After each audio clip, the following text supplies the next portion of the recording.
ভারতের কথা মনে পড়ে আপনার? তো বলল সরাসরি আমাকে মোদিজি আর অমিত শাহ পাঠিয়েছেন। যদি একটা মসজিদ আমাদের বাবরি মসজিদ গেল, এত হইচই হলো। এর কৃতিত্ব আপনার মায়ের দিকে যায় নাকি বাবার দিকে যায়? ডাক্তার জাকির, আচ্ছা ইয়ার আমার সালাম দেবেন, আমার এই প্রশ্নটা করবেন। ভাইটি খুব সুন্দর একটি প্রশ্ন করেছেন, আর উত্তর ধুমধাম।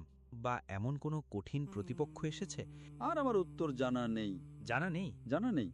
তার নাম হলো রাহুল। শ্রী শ্রী রবিশঙ্কর হোক, উইলিয়াম ক্যাম্বেল হোক, বুদ্ধিমান আপনার কাকে মনে হয়েছে যে ভাই এ তো বেশ চালাক? তো সে খুব রেগে গেল। যখন শাহরুখ খান আপনার সাথে দেখা করে তো কোন বিষয়ে কথা বলে? না, সে আমাকে একটা বিষয় জিজ্ঞাসা করেছিল।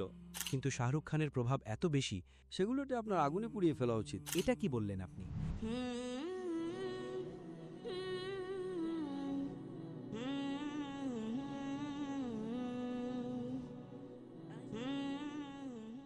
আসসালামু আলাইকুম সম্মানিত ভদ্রমহিলা ও ভদ্র মহোদয়গণ, আমি হলাম নাদির আলী। দিনের তাবলিগ করে সারা বিশ্বকে করেছেন যোগ্য। আজ আমি যার সামনে বসে আছি তিনি হলেন ডক্টর জাকির নায়েক। আসসালামু আলাইকুম রহমতুল্লাহি ওয়া বারাকাতুহু। ওয়ালাইকুম আসসালাম রহমতুল্লাহি ওয়া বারাকাতুহু। স্বপ্ন সত্যি হলো।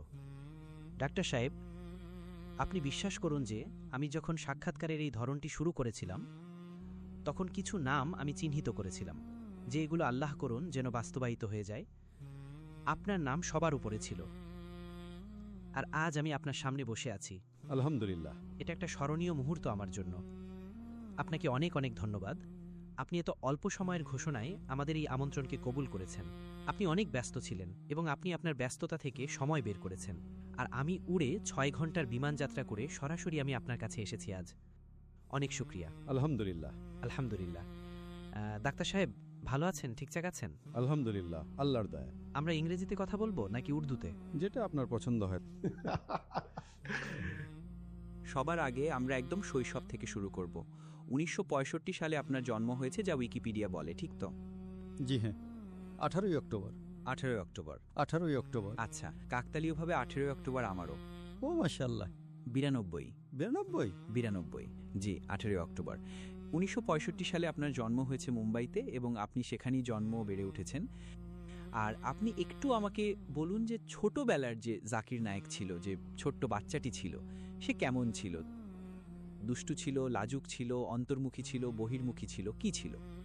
আলহামদুলিল্লাহ, ছোটবেলায় আপনারা আমাকে বলতে পারতেন যে আমি দুষ্টু ছিলাম। আলহামদুলিল্লাহ।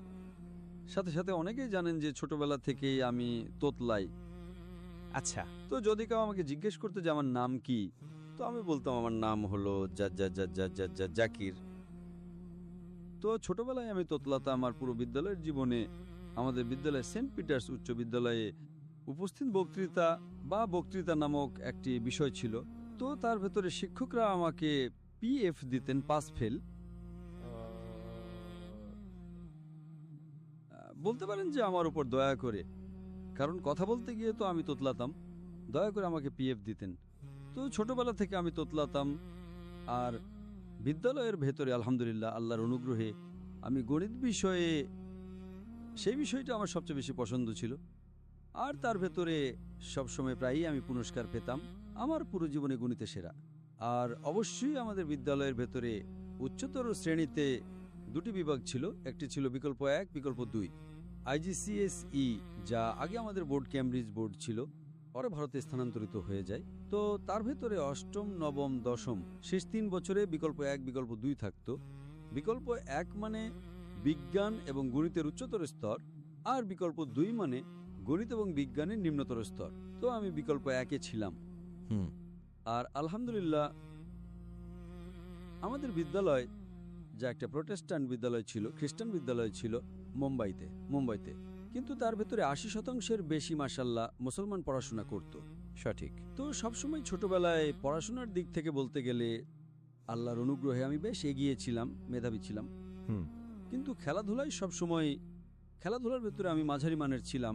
তো আমার ইচ্ছা ছিল যে আমি একবার দৌড় প্রতিযোগিতা জিততে চাইতাম। দৌড় প্রতিযোগিতায় জিততে চাইতাম স্কুলের ভেতরে। সঠিক। কিন্তু আল্লাহর ইচ্ছা ছিল বিদ্যালয়ের জীবনে আমি কখনোই জিতিনি। কিন্তু যখন আমি মহাবিদ্যালয়ের জীবনে গেলাম, হ্যাঁ, তো এক মুসলমান বন্ধুকে আমি এমন জিজ্ঞেস করলাম যে এই 10 কিলোমিটার দৌড়ের সর্বোচ্চ কীর্তি কি। তো সে আমার উপর হাসতে লাগলো। কীর্তি জিজ্ঞেস করছো, হেঁটে দেখাও, দৌড়ানোর কথা তো অনেক দূর। আর কেউ আমাকে যখন প্রতিদ্বন্দ্বিতার আহ্বান জানায়, তো আমি সবসময় প্রতিদ্বন্দ্বিতা গ্রহণ করি, তবে স্বাভাবিকভাবে পরিস্থিতি বিবেচনা করে, কোনো অযৌক্তিক প্রতিদ্বন্দ্বিতা নয়। তো আমার কাছে 1 সপ্তাহ ছিল সেই দৌড়ে অংশ নেওয়ার জন্য। আর মহাবিদ্যালয়, এটি মেডিকেল মহাবিদ্যালয়ের কথা। আর আলহামদুলিল্লাহ, আল্লাহর অনুগ্রহে 10 কিলোমিটারে আমি স্বর্ণপদক পেলাম। পেলেন? জি হ্যাঁ, 10 কিলোমিটার স্বর্ণপদক। বাহ। এবং তারপর আমি রাজ্য পর্যায়ে গেলাম। তো আমার মহাবিদ্যালয়ের দিনগুলোতে আমি দীর্ঘ দূরত্বে দৌড়বিদ বেশি ছিলাম। দূরের দৌড়, যার ভেতরে দমের প্রয়োজন হয়, অল্প দূরত্ব নয়। আমার ছেলে ফারিক মূলত অল্প দূরত্বে দৌড়বিদ। সে একজন খেলোয়াড়। তো শারীরিক চর্চার দিক থেকে বলতে গেলে সেটা আমার ইচ্ছা ছিল বিদ্যালয়ে, কিন্তু আল্লাহ তা পূরণ করেছেন মহাবিদ্যালয়ের জীবনে। আর খেলাধুলার ভেতরে অবশ্যই আমি ফুটবল পছন্দ করতাম। যে খেলাটি আমি কখনই পছন্দ করতাম না সেটা ছিল ক্রিকেট। ক্রিকেটে আমার মনে হতো ক্রিকেট ছিল একটা সময়ের অপচয়। ক্রিকেটে তো আমাদের ভারত পাকিস্তানের সবচেয়ে বেশি ডাক্তার খেলাটি হয় আরে তাহলে টিভি ভাঙা হয়। আমাদের ম্যাডাম একটি কথা বলতেন যে ক্রিকেটে 2 জন মানুষ খেলছে, বাকি 9 জন মানুষ দাঁড়িয়ে দাঁড়িয়ে দেখছে। এটি একটি অদ্ভুত খেলা, কিন্তু ভারত পাকিস্তানে খুব বিখ্যাত। ভারত পাকিস্তান অনেক বিখ্যাত, কিন্তু আমার দৃষ্টিকোণ থেকে এটি একটা সময়ের অপচয়। সময়ের অপচয় সঠিক। তাতে যতটুকু ব্যায়াম বেশ কম অন্যান্য খেলাধুলার তুলনায়। ফুটবল ভালো, ফুটবল হোক, ভলিবল। হকি হোক, ভলিবল হোক, বাস্কেটবল হোক, তার ভেতর আলহামদুলিল্লাহ শারীরিক কার্যকলাপ বেশি হয়। আমি এইমাত্র আমার টিমের সাথে কথা বলছিলাম। আমি বললাম, মাশাল্লাহ, দেখুন ভাই ডাক্তার সাহেব, দুনিয়াতেও জান্নাতে থাকছেন, ইনশাল্লাহ আখিরাতেও জান্নাত। দুনিয়াতেও এত সুন্দর জায়গা যে সবুজ প্রকৃতি, আর পুত্রজায়া এত সুন্দর জায়গা যে আপনি বেছে নিয়েছেন। ভারত থেকে হিজরত করতে হয়েছে, ভারতের কথা মনে পড়ে আপনার? ভারত অবশ্যই। সামগ্রিকভাবে তো আল্লাহ তাআলা যে পরিকল্পনা করেছেন, আমাকারু আমাকার আল্লাহ ওয়াল্লাহু খায়রুল মাকিরিন, আল্লাহ সবচেয়ে উত্তম পরিকল্পনাকারী। তো ভারত ছাড়ার আক্ষেপ তো হয়েছিল প্রথমে, তারপর আমরা এখানে এলাম, বেশ কিছু লাভ হয়েছে, সামগ্রিকভাবে বেশ ভালো। কিন্তু আমরা ভারতে যে জিনিসের অভাব বোধ করি সেটা হলো সেই দাওয়াত যা আমরা বড় খোলা মাঠে উন্মুক্তভাবে করতাম। 10-10 লাখের ভিড়। জি হ্যাঁ, মুসলমান এবং অমুসলিমদের সাথে। হ্যাঁ, আর অমুসলিম প্রায় 25%, 20 থেকে 25% আসতো।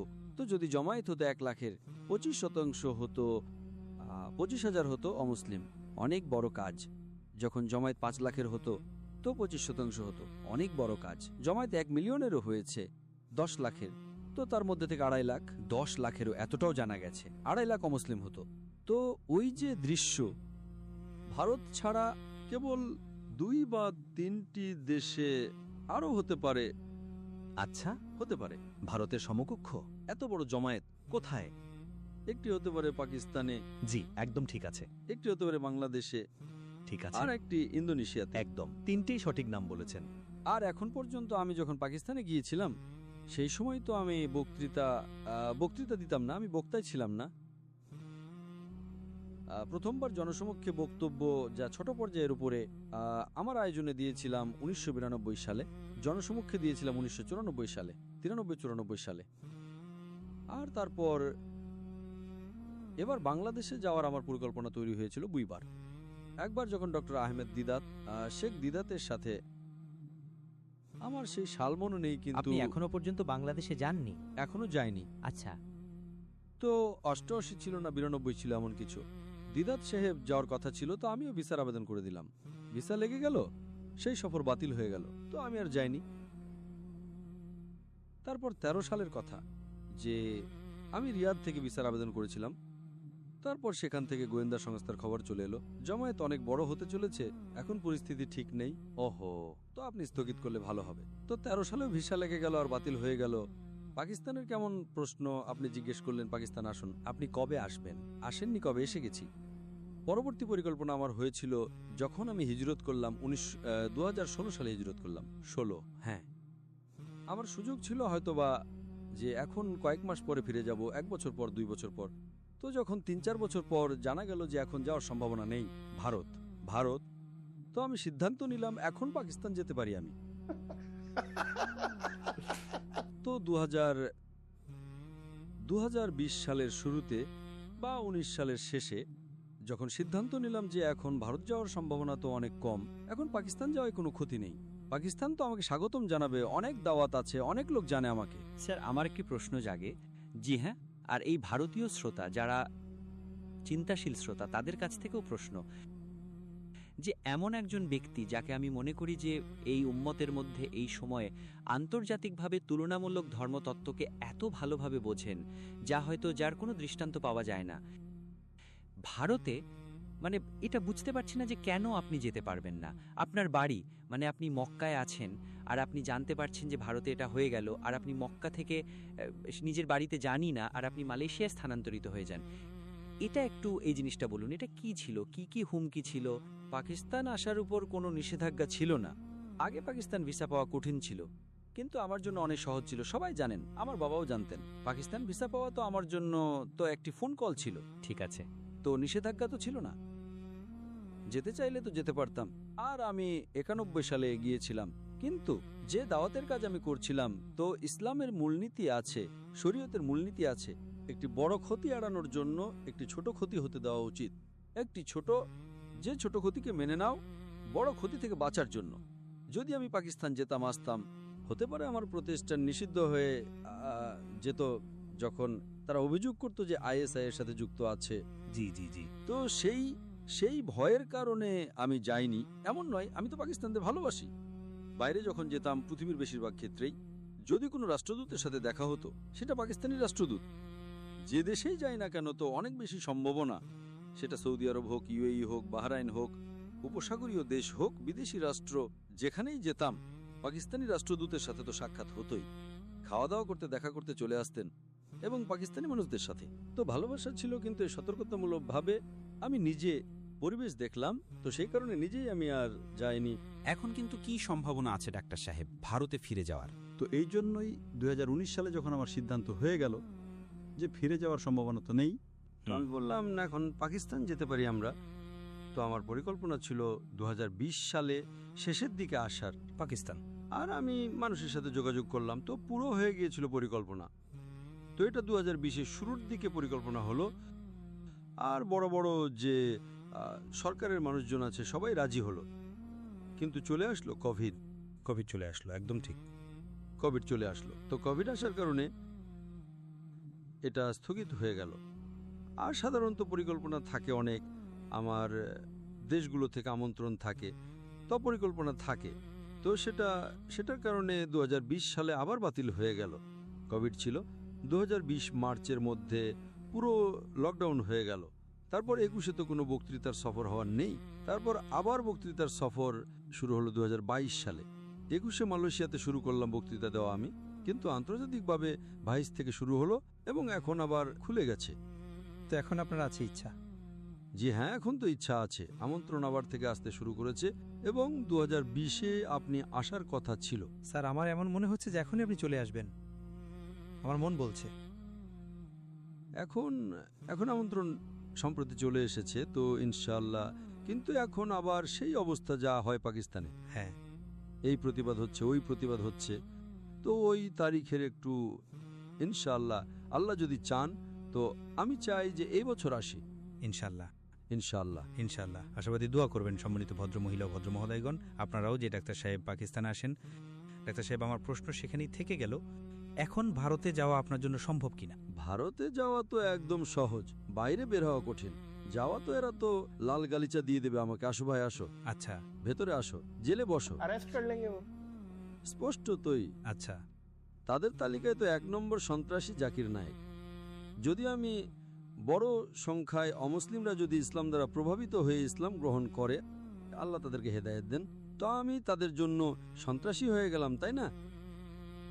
যদিও অনেক অভিযোগ লাগিয়েছে, কিন্তু আল্লাহর সাহায্যে একটাও অভিযোগ প্রমাণিত হয়নি, মাশাআল্লাহ। জি জি। ওই বাংলাদেশি বোমাওয়ালাও আপনার এই খাতায় ফেলে দিয়েছিল। জি হ্যাঁ, ওটা থেকে শুরু হলো। এর আগে তো কোনো সমস্যা ছিল না আমার। কিন্তু বাংলাদেশের ভেতর 1 জুলাই 2016-তে একটা বিস্ফোরণ হলো, একটা সন্ত্রাসী হামলা হলো, যাতে 4 বা 5 জন সন্ত্রাসী জড়িত ছিল এবং কোনো 21-22 জন বিদেশির তাদের মৃত্যু হলো। তার মধ্যে একজন যে সন্ত্রাসী ছিল, সে আমার ফেসবুকের অনুসারী ছিল। আন্দাজ করে বাংলাদেশি খবরের কাগজ 3 জুলাই তথ্য দিল যে সন্ত্রাসীদের মধ্যে একজন ফেসবুকে ডাক্তার জাকির নায়েকের অনুসারী ছিল। ভারতীয় গণমাধ্যম সেটাকে বিকৃত করল, জি, আর বলল সে অনুপ্রাণিত ছিল। একজন অনুসারী হওয়া আলাদা ব্যাপার, আর একজন অনুপ্রাণিত প্রভাবিত হয়ে সন্ত্রাসী কাজ করা আলাদা ব্যাপার, আর একজন অনুসারী হওয়া আলাদা ব্যাপার। ধারণা দিয়ে দিল যে আপনার সঙ্গী, কিন্তু জাকির নায়েকের বক্তৃতা দেখে সে ওই সন্ত্রাসী হামলা করেছে। তাও বা। তো ভারতীয় গণমাধ্যমে, আর সেই সময় ওই সপ্তাহে আলহামদুলিল্লাহ পৃথিবীতে সবচেয়ে বেশি খোঁজা নাম ছিল জাকির নায়েক। আপনি গুগলের উপরে জাকির নায়েক প্রতিদিন প্রায় 40-50টা খবরের কাগজ, ভারতীয় খবরের কাগজ। তো আমাকে রাতারাতি স্যার বিক্রি মোদী সরকার আমাকে আরো বিখ্যাত বানিয়ে দিল। তো এই জন্য আমি বললাম তাদেরকে, আমি বললাম জাজাকাল্লাহ। আর জাজাকাল্লাহ মানে আল্লাহ তাদেরকে প্রতিদান দিন। যে মানুষগুলো আরবি জানে তারা বুঝে গেল আমি কি বললাম।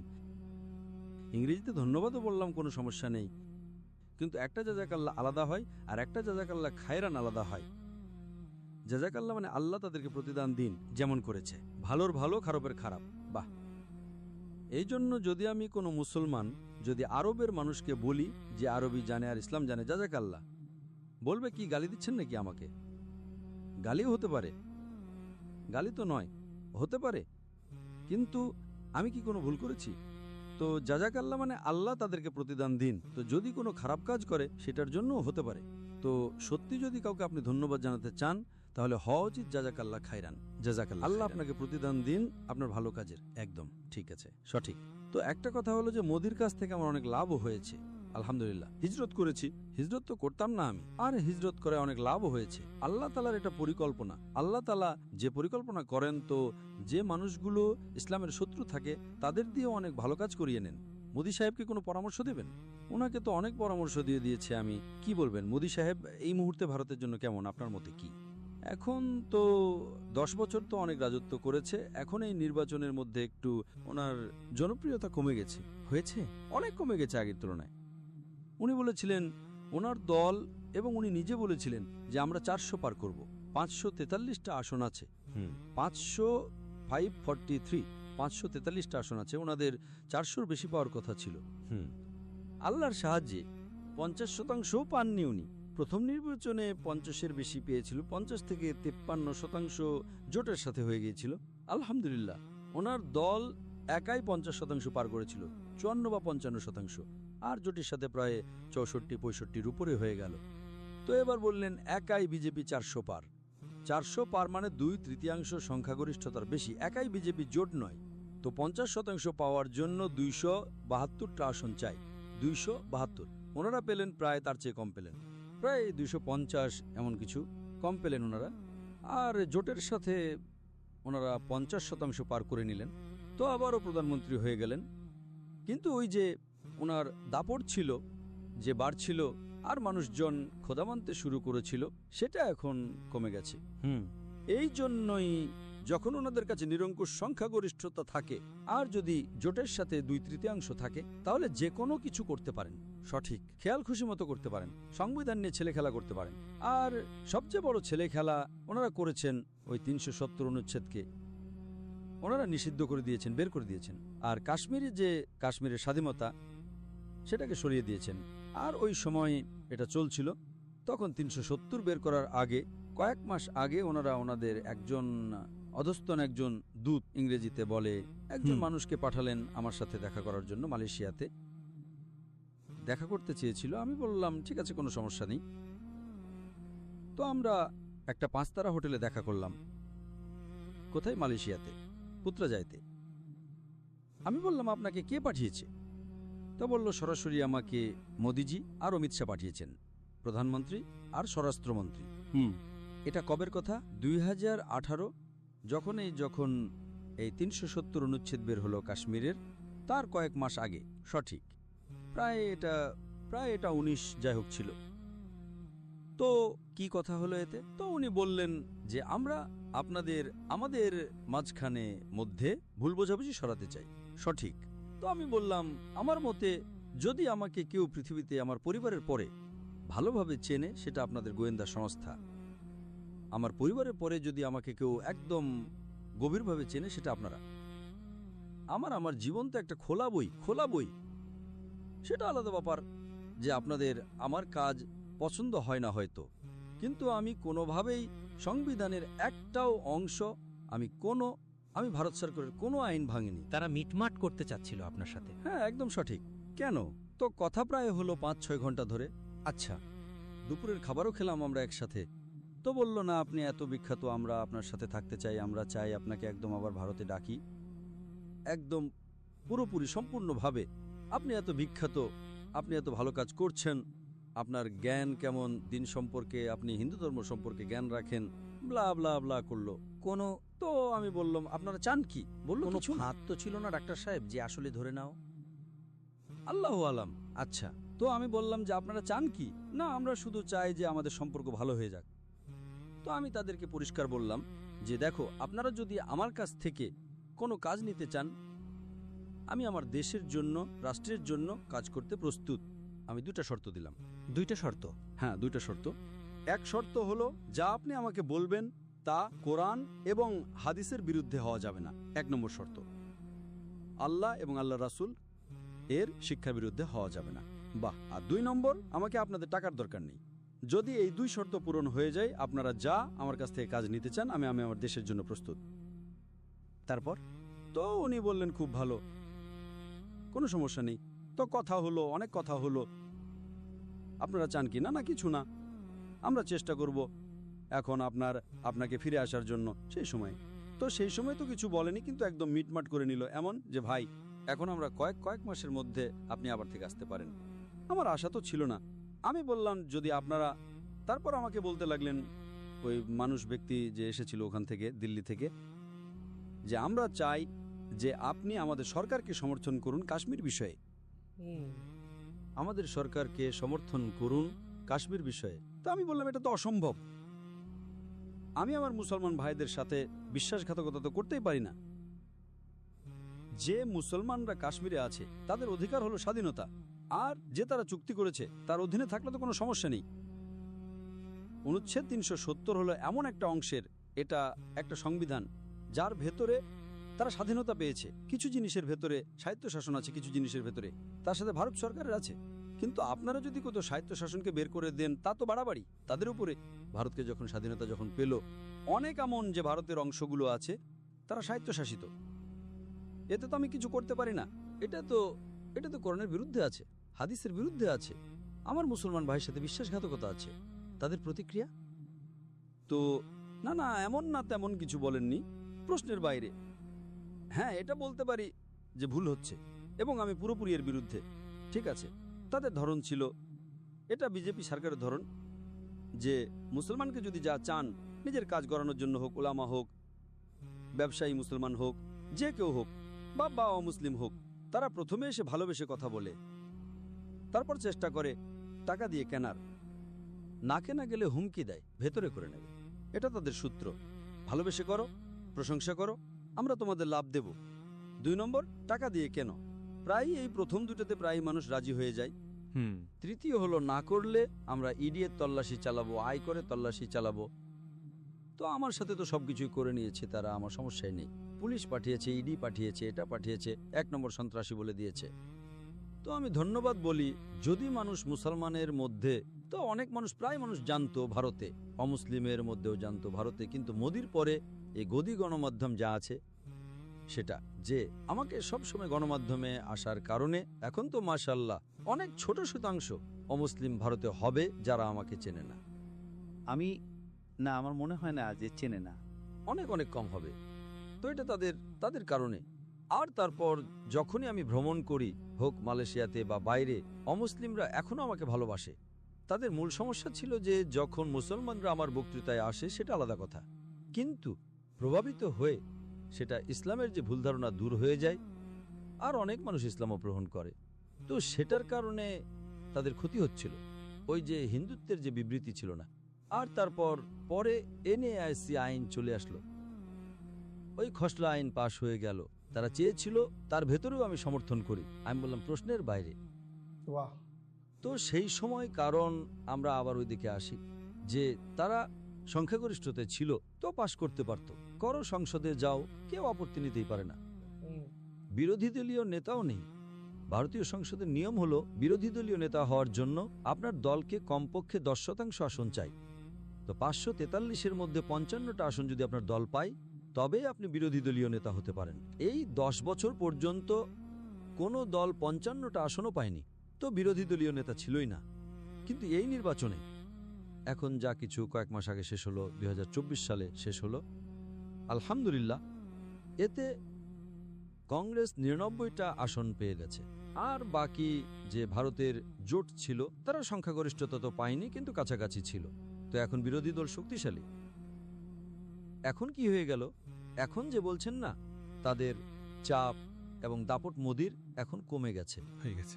এখন এই দুটো প্রধান যা সংসদের সাথে যে ছেলেখেলা করেছে মুসলমানদের সাথে, এবং যা সংসদে যা সংবিধানে পরিবর্তন করে যা সংশোধনী করে যা মুসলমানের উপর জোরপূর্বক অনেক কিছু করেছে, এই দুটো প্রধান ছিল। এখন তৃতীয় করতে যাচ্ছিল।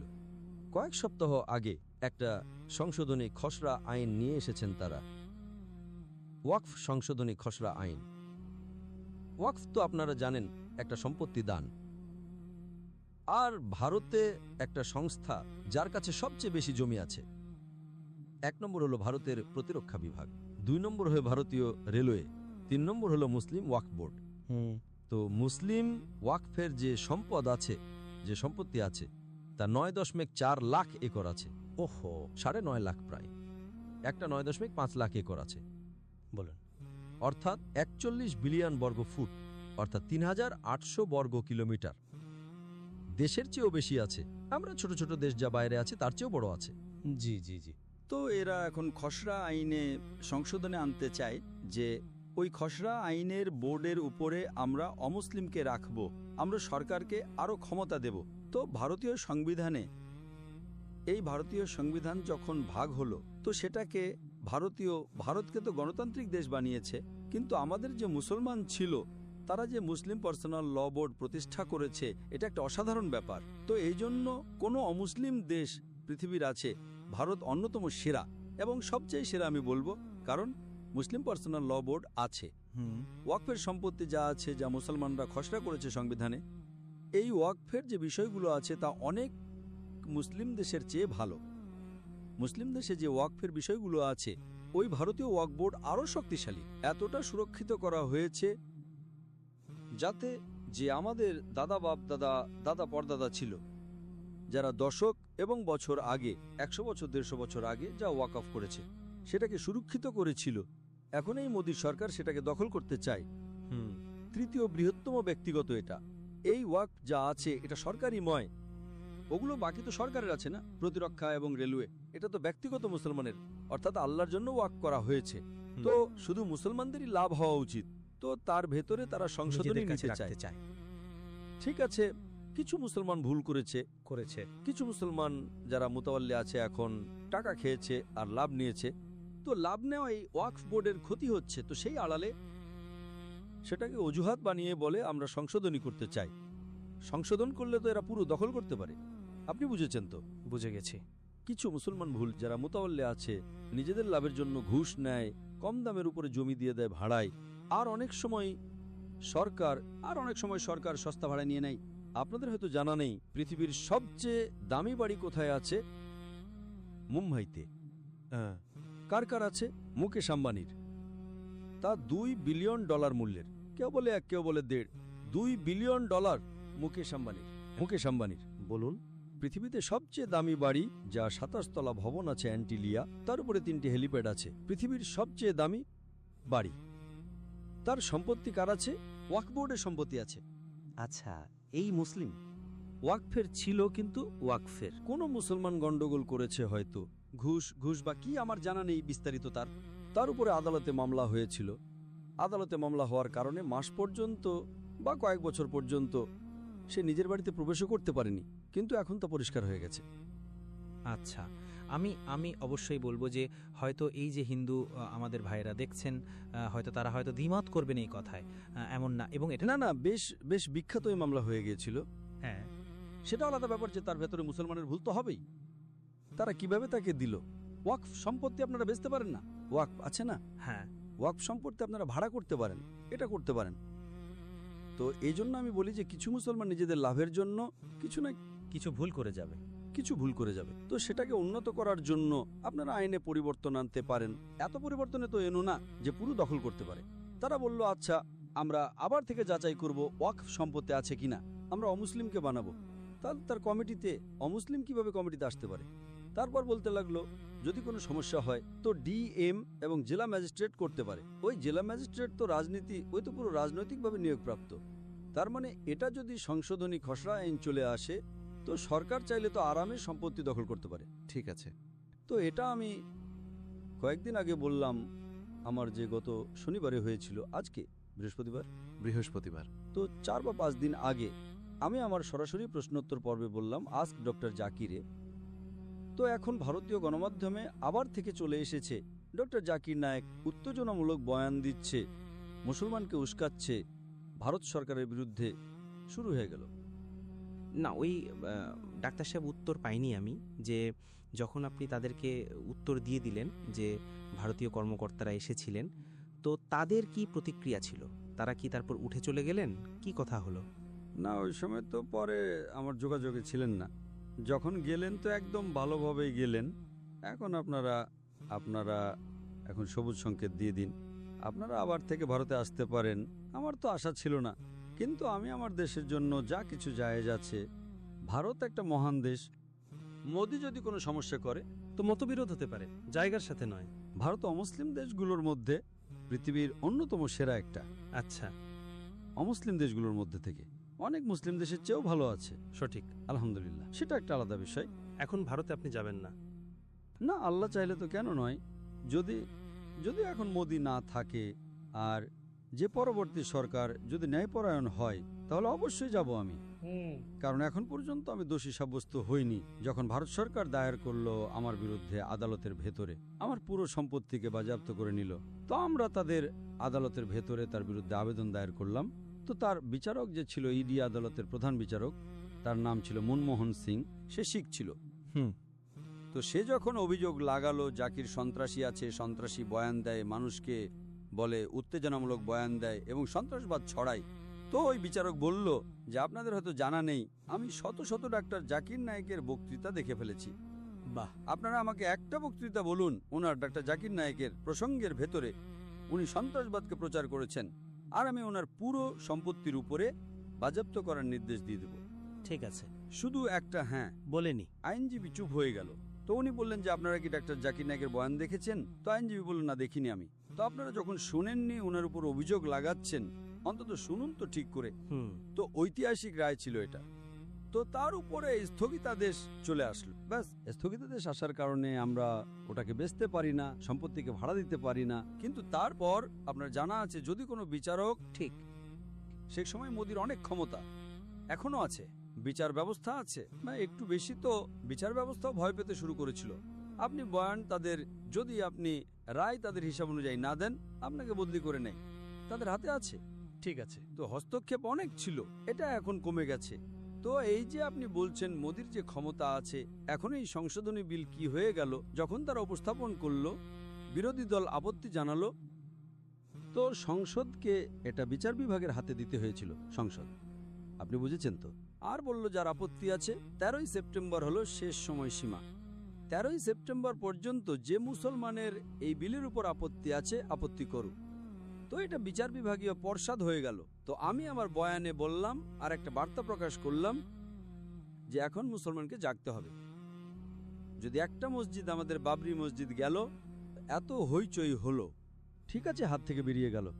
যদি এই সংশোধনী বিল পাশ হয়ে যায় তো হাজারো মসজিদ যাবে। কারণ এই ওয়াকফ সম্পত্তি, যেমনটা আমি বললাম, 3800 বর্গ কিলোমিটারের চেয়ে বেশি আছে। এটা হলো একটা 9.5 লাখ প্রায় একর জমি আছে। এর ভেতরে হাজারো মসজিদ আছে, লাখো হবে, হাজারো গোরস্থান আছে, মাদ্রাসা আছে, সম্পত্তি আছে, আরামে হাত থেকে চলে যেতে পারে, আমরা কিছু করতে পারবো না। তো আমি বললাম মুসলমানদের যদি আপনারা না জাগেন আজ, আল্লাহ আপনাকে দোষী সাব্যস্ত করবেন, আপনাকে এবং আমাদেরকে।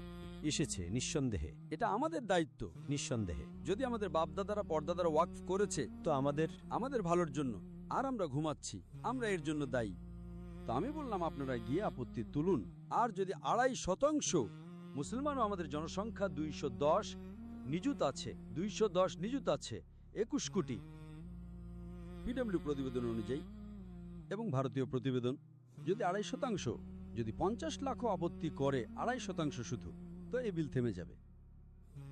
তো কারণ আমি মুসলমানদের বলছিলাম আপত্তি নিন, তো এই গদি গণমাধ্যমকে আপনি দেখবেন এখন শুরু হয়ে গেছে। আমি কাল পরশু দেখছিলাম ও ডক্টর জাকির নায়েক ঘৃণা উস্কাচ্ছে। কি ঘৃণা উস্কাচ্ছে? আমি অধিকার চাইছি আমাদের। যদি আমি পথ দেখানোর চেষ্টা করছি মুসলমান ভাই এবং বোনদের যে আপনারা এই বিল প্রত্যাখ্যান করুন, তো এই সংশোধনী বিল থেমে যাবে আর মুসলমানের লাভ হবে।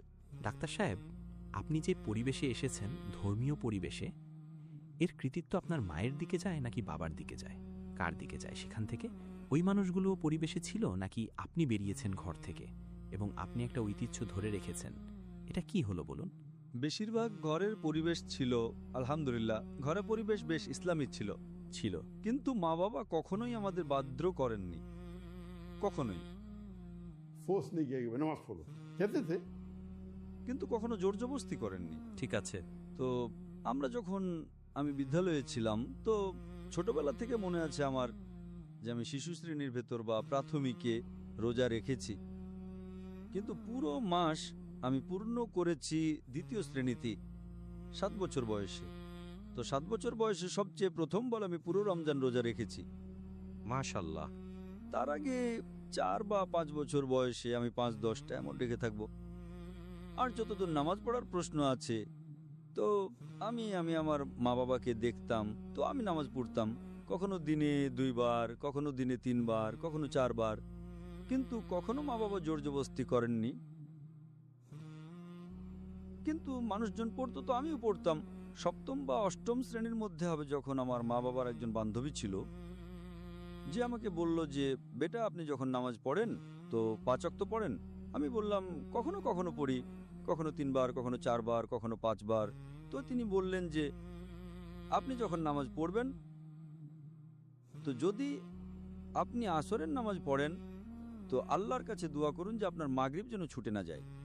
যখন মাগরিবের নামাজ পড়বেন তো নামাজের পর দোয়া করুন যে এশা যেন ছুটে না যায়। বাহ। এশার যখন নামাজ পড়বেন দোয়া করুন যে ফজর যেন ছুটে না যায়, আর ফজরের পর দোয়া করুন যে জোহর যেন ছুটে না যায়, জোহরের পর আসর যেন ছুটে না যায়।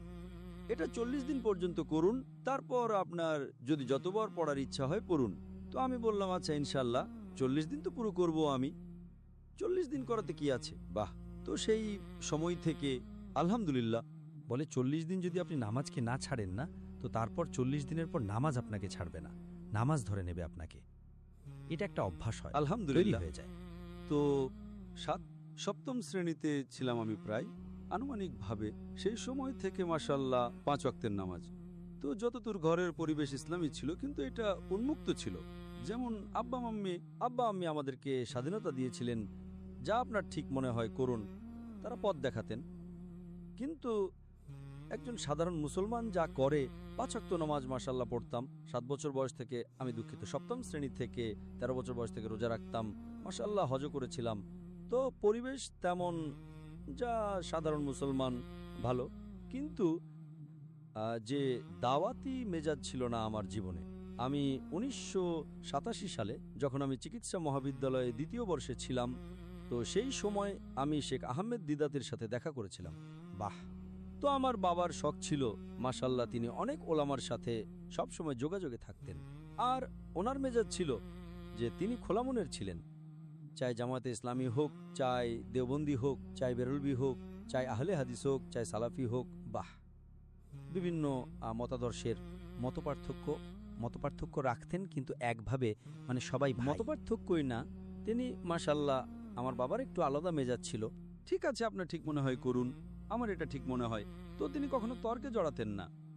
আর আলহামদুলিল্লাহ যে ভাই, হ্যাঁ ভাই নামাজ পড়ো, এটা করো, ঠিক। তো আহমেদ দিদাত সাহেব এসেছিলেন বোম্বেতে 1987 সালে, ঠিক। তো তিনি আমাকে বললেন যে দেখা করতে আসবে। সেই সময় আমি 1-8টা রেকর্ডিং দেখেছিলাম। আমি বললাম কি দেখা করার, কিন্তু বাবা বললেন, তাই আমি গেলাম দেখা করার জন্য। আর যখন দেখা করতে গেলাম আমার ভাইয়ের সাথে, তো আমার ভাই বলল যে আপনার বক্তৃতা রাখি কালকে। তো তিনি বললেন এখন রাতের সময়, কাল রাতে আমি যাচ্ছি, মাত্র 20 ঘন্টা, কিভাবে রাখবেন আপনারা? আচ্ছা ঠিক আছে। তো আমরা প্রথমবার আয়োজন করলাম শেখ আহমেদ দিদাতের বক্তৃতা বিনা কোনো গণমাধ্যম প্রচারে, কারণ রাতে প্রায় 11-12টার দিকে তিনি হ্যাঁ বললেন। আর পরের দিন সন্ধে 7টায় অনুষ্ঠান ছিল। তো তো সংবাদপত্রে দেওয়ার সময় ছিল না, তো বাবা ফোন করে মাশাল্লাহ তার পরিচিত মানুষদের ডাকলেন। তো ওই অনুষ্ঠান প্রথম অনুষ্ঠান ছিল শেখ আহমেদ দিদাতের। তারপর দেখার পর ওই সরাসরি অনুষ্ঠান দেখার পর আমি আহমেদ দিদাতের ভক্ত হয়ে গেলাম। এর আগে আমি ভক্ত ছিলাম না। ঠিক। আর আহমেদ দিদাতকে পাওয়ার পর তারপর আমরা তাকে আবার ডাকলাম প্রায় 7-8 মাস পর। আর তিনি 18 দিনের জন্য এসেছিলেন ভারতে। আর তার অনেক অনুষ্ঠান আমরা রাখলাম বোম্বেতে। আর সেটা যখন আয়োজন করলাম তো তিনি পুরো সংগ্রহ দিয়েছিলেন আমাকে। কিন্তু তিনি আসার আগে আমি অনেক রেকর্ডিং তার দেখে ফেলেছিলাম। এরপর আমি তার ভক্ত তার হয়ে গেলাম আর আমি তাকে অনুকরণ করতে লাগলাম। আর চিকিৎসা মহাবিদ্যালয়ে যখন আমি দাওয়াত দিতাম তো আমার মুসলমান বন্ধু বেশ কম হতো, খুব অল্প, হয়তো 4% হতো মুসলমান চিকিৎসা মহাবিদ্যালয়ের ভেতর। তো তারা পালিয়ে যেত, বলতো জাকিরের সাথে থাকলে তো আমাদের মার খাওয়াবে। তো আমি সব সময় বলতাম যে, আর তারা বলতো যে আপনি যদি দাওয়াত দেন নিজের অধ্যাপকগণকে তারা আপনাকে অকৃতকার্য করাবে। তো আমি বলতাম যদি আমার অধ্যাপকগণ আমাকে অকৃতকার্য করাই তাহলে আমি আরো 1 বছর সুযোগ পাবো তাদের দাওয়াত দেওয়ার। বাহ। তো প্রধান যে যদি কৃতিত্ব যায় যে মোর ঘোরানোর আমার দাওয়াতে ময়দানে, দিনই তো আলহামদুলিল্লাহ আমার মা বাবাই ছিলেন, কিন্তু তারা আমার উপর জোরজবস্তি করেননি। দিদাত সাহেবের সাথে দেখা হওয়ার পর দিদাত সাহেব আমাকে শরীরের চিকিৎসক থেকে আত্মার চিকিৎসক করে দিয়েছেন, পরিবর্তন করে দিয়েছেন। বাহ, আত্মার চিকিৎসক, শরীরের চিকিৎসক থেকে আত্মার চিকিৎসক। কি দারুণ ভাই, বাহ। আগে শরীরের ডাক্তার ছিলাম, এখন রুহের হয়ে গেছেন। এখন রুহের হয়ে গেছি। সুবহানাল্লাহ। আর যে মজা পেতাম যদি কোনো রোগীকে সুস্থ করার ক্ষেত্রে, আলহামদুলিল্লাহ। আর আমি মনে করতাম যে চিকিৎসা পেশা হলো পৃথিবীর সেরা পেশা। এই জন্য আমি বেছে নিয়েছিলাম যে আমি চিকিৎসক হই। আমার বাবাও চিকিৎসক ছিলেন, আমার ভাইও চিকিৎসক ছিলেন, তারা জোরজবস্তি করেননি। কিন্তু আমি বুঝতাম যে একজন চিকিৎসা সংক্রান্ত চিকিৎসক, একজন তবিব সবচেয়ে সেরা পেশা।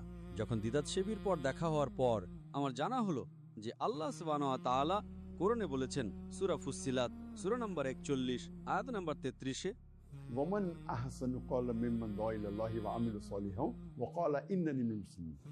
কথাই তার চেয়ে উত্তম কে যে তার প্রভুর পথের দিকে ডাকে, সৎ কাজ করে এবং বলে আমি একজন মুসলমান। কেউ উত্তম কথায় ওই ব্যক্তি যে আল্লাহর দিকে ডাকে আর সে বলে যে আমি মুসলমান। তো সবচেয়ে সেরা পেশা যা আল্লাহ তাআলার কাছে, যা কোরআন মজিদে বলা হয়েছে, সেটা হলো একজন দায়ীর। সুবহানাল্লাহ, মানুষকে ইসলামের দিকে ডাকা। আর দায়ী সম্মানিত ভদ্রমহিলা ও ভদ্র মহোদয়গণ, ডাক্তার সাহেব দায়ী, ডাক্তার সাহেবের স্ত্রী দায়ী, ডাক্তার সাহেবের ছেলে দায়ী, ডাক্তার সাহেবের মেয়েরা দায়ী। আর মানে আপনার একটা পুরো পরিবার মাশাআল্লাহ দায়ী ব্যবস্থার ওপর আছে এবং ঐতিহ্য অব্যাহত আছে। স্যার, আল্লাহ আপনাকে অবিচল রাখুন এই বিষয়ের ওপর। তো আমিন। মাশাআল্লাহ, আপনি অনেক কাজ করেছেন দিনের ব্যাপারে, আল্লাহ আরও অনেক কাজ নেবেন। আমিন। আপনার কি ধারণাও আছে যে পাকিস্তানে আপনাকে কতটা ভালোবাসা হয়? আলহামদুলিল্লাহ। আপনার ডাক্তার সাহেব ধারণা আছে? আপনি বিশ্বাস করেন, আমি এয়ারপোর্টে আসলাম। আমি কোথায় যাচ্ছেন নাদির ভাই? আমি ডাক্তার সাহেবের কাছে যাচ্ছি পডকাস্টের জন্য। ডাক্তার জাকির? আচ্ছা ইয়ার, আমার সালাম দেবেন, আমার এই প্রশ্নটা করবেন, আমার থেকে এই। সবাই মানে উত্তেজিত, যে কোনো ফিরকা থেকে আপনার জন্য উত্তেজিত ছিল যে ডাক্তার সাহেবের জন্য ভাই বাহ বাহ, মানবিক কম্পিউটার, মানে ডাক্তার সাহেব আছেন ভাই অমুক অমুক, এই এই এইখান থেকেই। তুলনামূলকভাবে ধর্মকে যে অধ্যয়ন করেছেন সেটা আপনি, আল্লাহ আপনার থেকে অনেক কাজ নিয়েছেন এই বিষয়ে। আলহামদুলিল্লাহ রাব্বিল আলামিন। পাকিস্তানে কবে আসছেন? ইনশাআল্লাহ। পাকিস্তান আমি জীবনে একবার এসেছিলাম 1991 সালে, 91-এ? যখন আমি দাওয়াতি ময়দানে পা রেখেছিলাম, কিন্তু এত বিখ্যাত ছিলাম না। যখন দিদাত সাহেবের সাথে দেখা হয়েছিল 1987 সালে, 88-তে বক্তৃতা দিয়েছিলাম। তো দিদাত সাহেবের পর আমি প্রভাবিত হয়েছিলাম ডাক্তার ইসরার আহমদের মাধ্যমে। হায় হায় হায়, কি কথা! তো পাকিস্তানের মূল উদ্দেশ্য ছিল ডাক্তার ইসরার আহমদের সাথে দেখা করার। তো দিদাত সাহেবের মাধ্যমে যখন প্রভাবিত হলাম, তো আমি ক্যাসেট দেখতে লাগলাম, ওনার কারণে অন্যান্য মাওলানা, অন্যান্য বক্তার বক্তৃতা দেখতে লাগলাম। তো উর্দুতে যা সবচেয়ে বেশি আমি প্রভাবিত হয়েছিলাম সেটা ছিলেন ডাক্তার ইসরার আহমদ। তো দিদাত সাহেব ইংরেজিতে ছিলেন, আর ডাক্তার ইসরার আহমদ তো 1900, আল্লাহ ওনার মাগফিরাত করুন। কি কথা, কি কথা! আল্লাহ ওনাকে জান্নাতুল ফিরদাউস দান করুন, আমিন সুম্মা আমিন। তো 1991 সালে আমি প্রথমবার এসেছিলাম। ওই সময় আমি বক্তৃতা দিতাম না। আচ্ছা, ওই সময় আপনি মেডিকেলের ছাত্র ছিলেন? মেডিকেল আমি সবেমাত্র পাশ করেছিলাম, ইন্টার্নশিপ করছিলাম। আর আমাদের ফাউন্ডেশন, ইসলামিক রিসার্চ ফাউন্ডেশন প্রতিষ্ঠা করেছিলাম আমরা। বিখ্যাত হননি মানে আপনি? না না, একটাও মানুষ চিনত না। ঠিক। তাহলে ডাক্তার সাহেব আপনি কিন্তু ডাক্তার সাহেবের সাথে, কারণ আমি বলেছিলাম আমি আসতে চাই, তো কে এই ব্যক্তি দেখা করতে চান? তারপর আমি বললাম যে আমার একটা ঝোঁক আছে যে যত ইসলামিক ক্যাসেট আছে সেগুলোকে একত্র করার আর দুনিয়ার সবচেয়ে বড় লাইব্রেরি বানানোর। ঠিক। তো আমি বললাম ওনাকে যে যত আপনার ক্যাসেট আছে ওই সব ক্যাসেট দেন। সাথে সাথে নেই, আমরা তো কিছু মানুষ যারা চায় অল্প আছে, কিন্তু ওনার শত শত ভিডিও ক্যাসেট ছিল। তো আমি বললাম আমি অর্ডার দিতে চাই, আর ভালো উন্নত জাপানি ভিডিও ক্যাসেট VHS চলতো ওই সময়, সেগুলোর উপর আপনি রেকর্ডিং করেন। তো উনি বললেন এখনো পর্যন্ত আমার জীবনে কোনো ব্যক্তি এই কথা বলেনি যে আমার সব ক্যাসেট লাগবে। তো আমি বললাম যত শিকাগোতে আপনার ক্যাসেট আছে সব আমি সংগ্রহ করে নিয়েছি, করাচি আপনার সেন্টার থেকে নিয়ে নিয়েছি, এখন আমি আপনার লাহোর শাখা থেকে সব নিতে চাই। বাহ। আর ডাক্তার সাহেবের মাধ্যমে আমি অনেক প্রভাবিত ছিলাম। তো যখন আমি বললাম ওনাকে যে আপনার উদ্দেশ্য কি এখানে আসার, আমি বললাম আপনার সাথে দেখা করার উদ্দেশ্য ছিল, আর এখানে ইসলামিক প্রতিষ্ঠান দেখতে চাই। আর আমার খুব শৌক ছিল যে বিশ্বব্যাপী যত ইসলামিক প্রতিষ্ঠান আছে, স্কলার আছেন, যত দায়ী আছেন, যত মোবাল্লিগ আছেন, তাদের সাথে দেখা করে আলোচনা করা আর জ্ঞান অর্জন করা। তো উনি বললেন পাকিস্তানে আপনি ইসলামিক প্রতিষ্ঠান তো অনেক পেয়ে যাবেন, কিন্তু ইসলাম পাবেন না। ওহো হো। আর ওনার বক্তৃতা শুনবেন তো জানেন উনি কত নারাজ ছিলেন যে মুসলমান দিন থেকে কেন দূরে আছে, মুসলমান কোরআন থেকে কেন দূরে আছে। স্যার অনেক আবেগপ্রবণ। আর উনি যে একটা দিক নির্দেশনা আমাকে দিয়েছিলেন, যে উনি বলেছিলেন যে দায়ীকে সবসময় নিজের যে প্রয়োজন আছে সেটা কম কম করা উচিত, একদম কম। বাহ বাহ। প্রয়োজন কম করো, যাতে আপনাকে জীবনযাপন করার জন্য কারো মুখাপেক্ষী না হতে হয়, সহজ হয়, মুখাপেক্ষী না হন। আর যদি আপনার কোনো বিষয়ে বলার থাকে, ইসলাম সম্পর্কে জোরালোভাবে বলতে পারবেন। আপনাকে কারো ইচ্ছা পূরণ করার, কাউকে তোষামোদ করার প্রয়োজন নেই। একদম ঠিক। বাহ। জুহুদ প্রতিষ্ঠা করা। আর এই যে উনি পরামর্শ দিয়েছেন, আর আল্লাহর দয়া আলহামদুলিল্লাহ আল্লাহ অনেক দিয়েছেন। তো আর্থিক দিক দিয়ে কখনো কষ্ট হয়নি। যেমন আপনি বলছিলেন যে আমার বাবা মা, যখন আমি বললাম ওনাদেরকে যে আমি কি দায়ী হতে পারি, তো বাবা মা বললেন কোনো সমস্যা নেই। তো আমি বললাম এখন আমি মেডিকেল কলেজে আছি, আমি PG করব, তো 2 ঘন্টা আমি করব সপ্তাহে, কোনো সমস্যা নেই। তারপর বললাম দিনে 2 ঘন্টা করার, উনি বললেন কোনো সমস্যা নেই। তারপর বললাম 50-50 দাওয়া, 50% মেডিকেল প্র্যাকটিস, বললেন কোনো সমস্যা নেই। বাবা কি করতেন?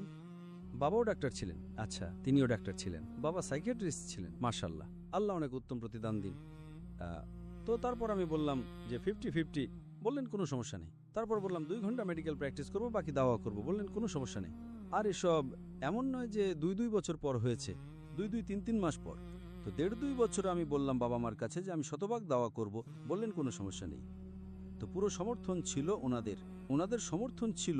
তো আমার কোনো, যতদূর আমার আর্থিক সমস্যায় ছিল না। যখন আমি ডাক্তার ইসরার আহমদ সাহেবের সাথে দেখা করলাম, তো উনি বললেন নিজের প্রয়োজন আপনি কম করেন। আর এটা আমি আগে বলেছি আপনাকে, কিন্তু উনি বললেন যে আপনাকে দুটোর মধ্যে একটা বেছে নিতে হবে, দুনিয়া নাকি দিন। না, এখানে মেডিকেল যদি আপনাকে পারদর্শী হওয়ার থাকে, আচ্ছা হ্যাঁ, এদিকে মেডিকেল ডাক্তার নাকি দায়ী।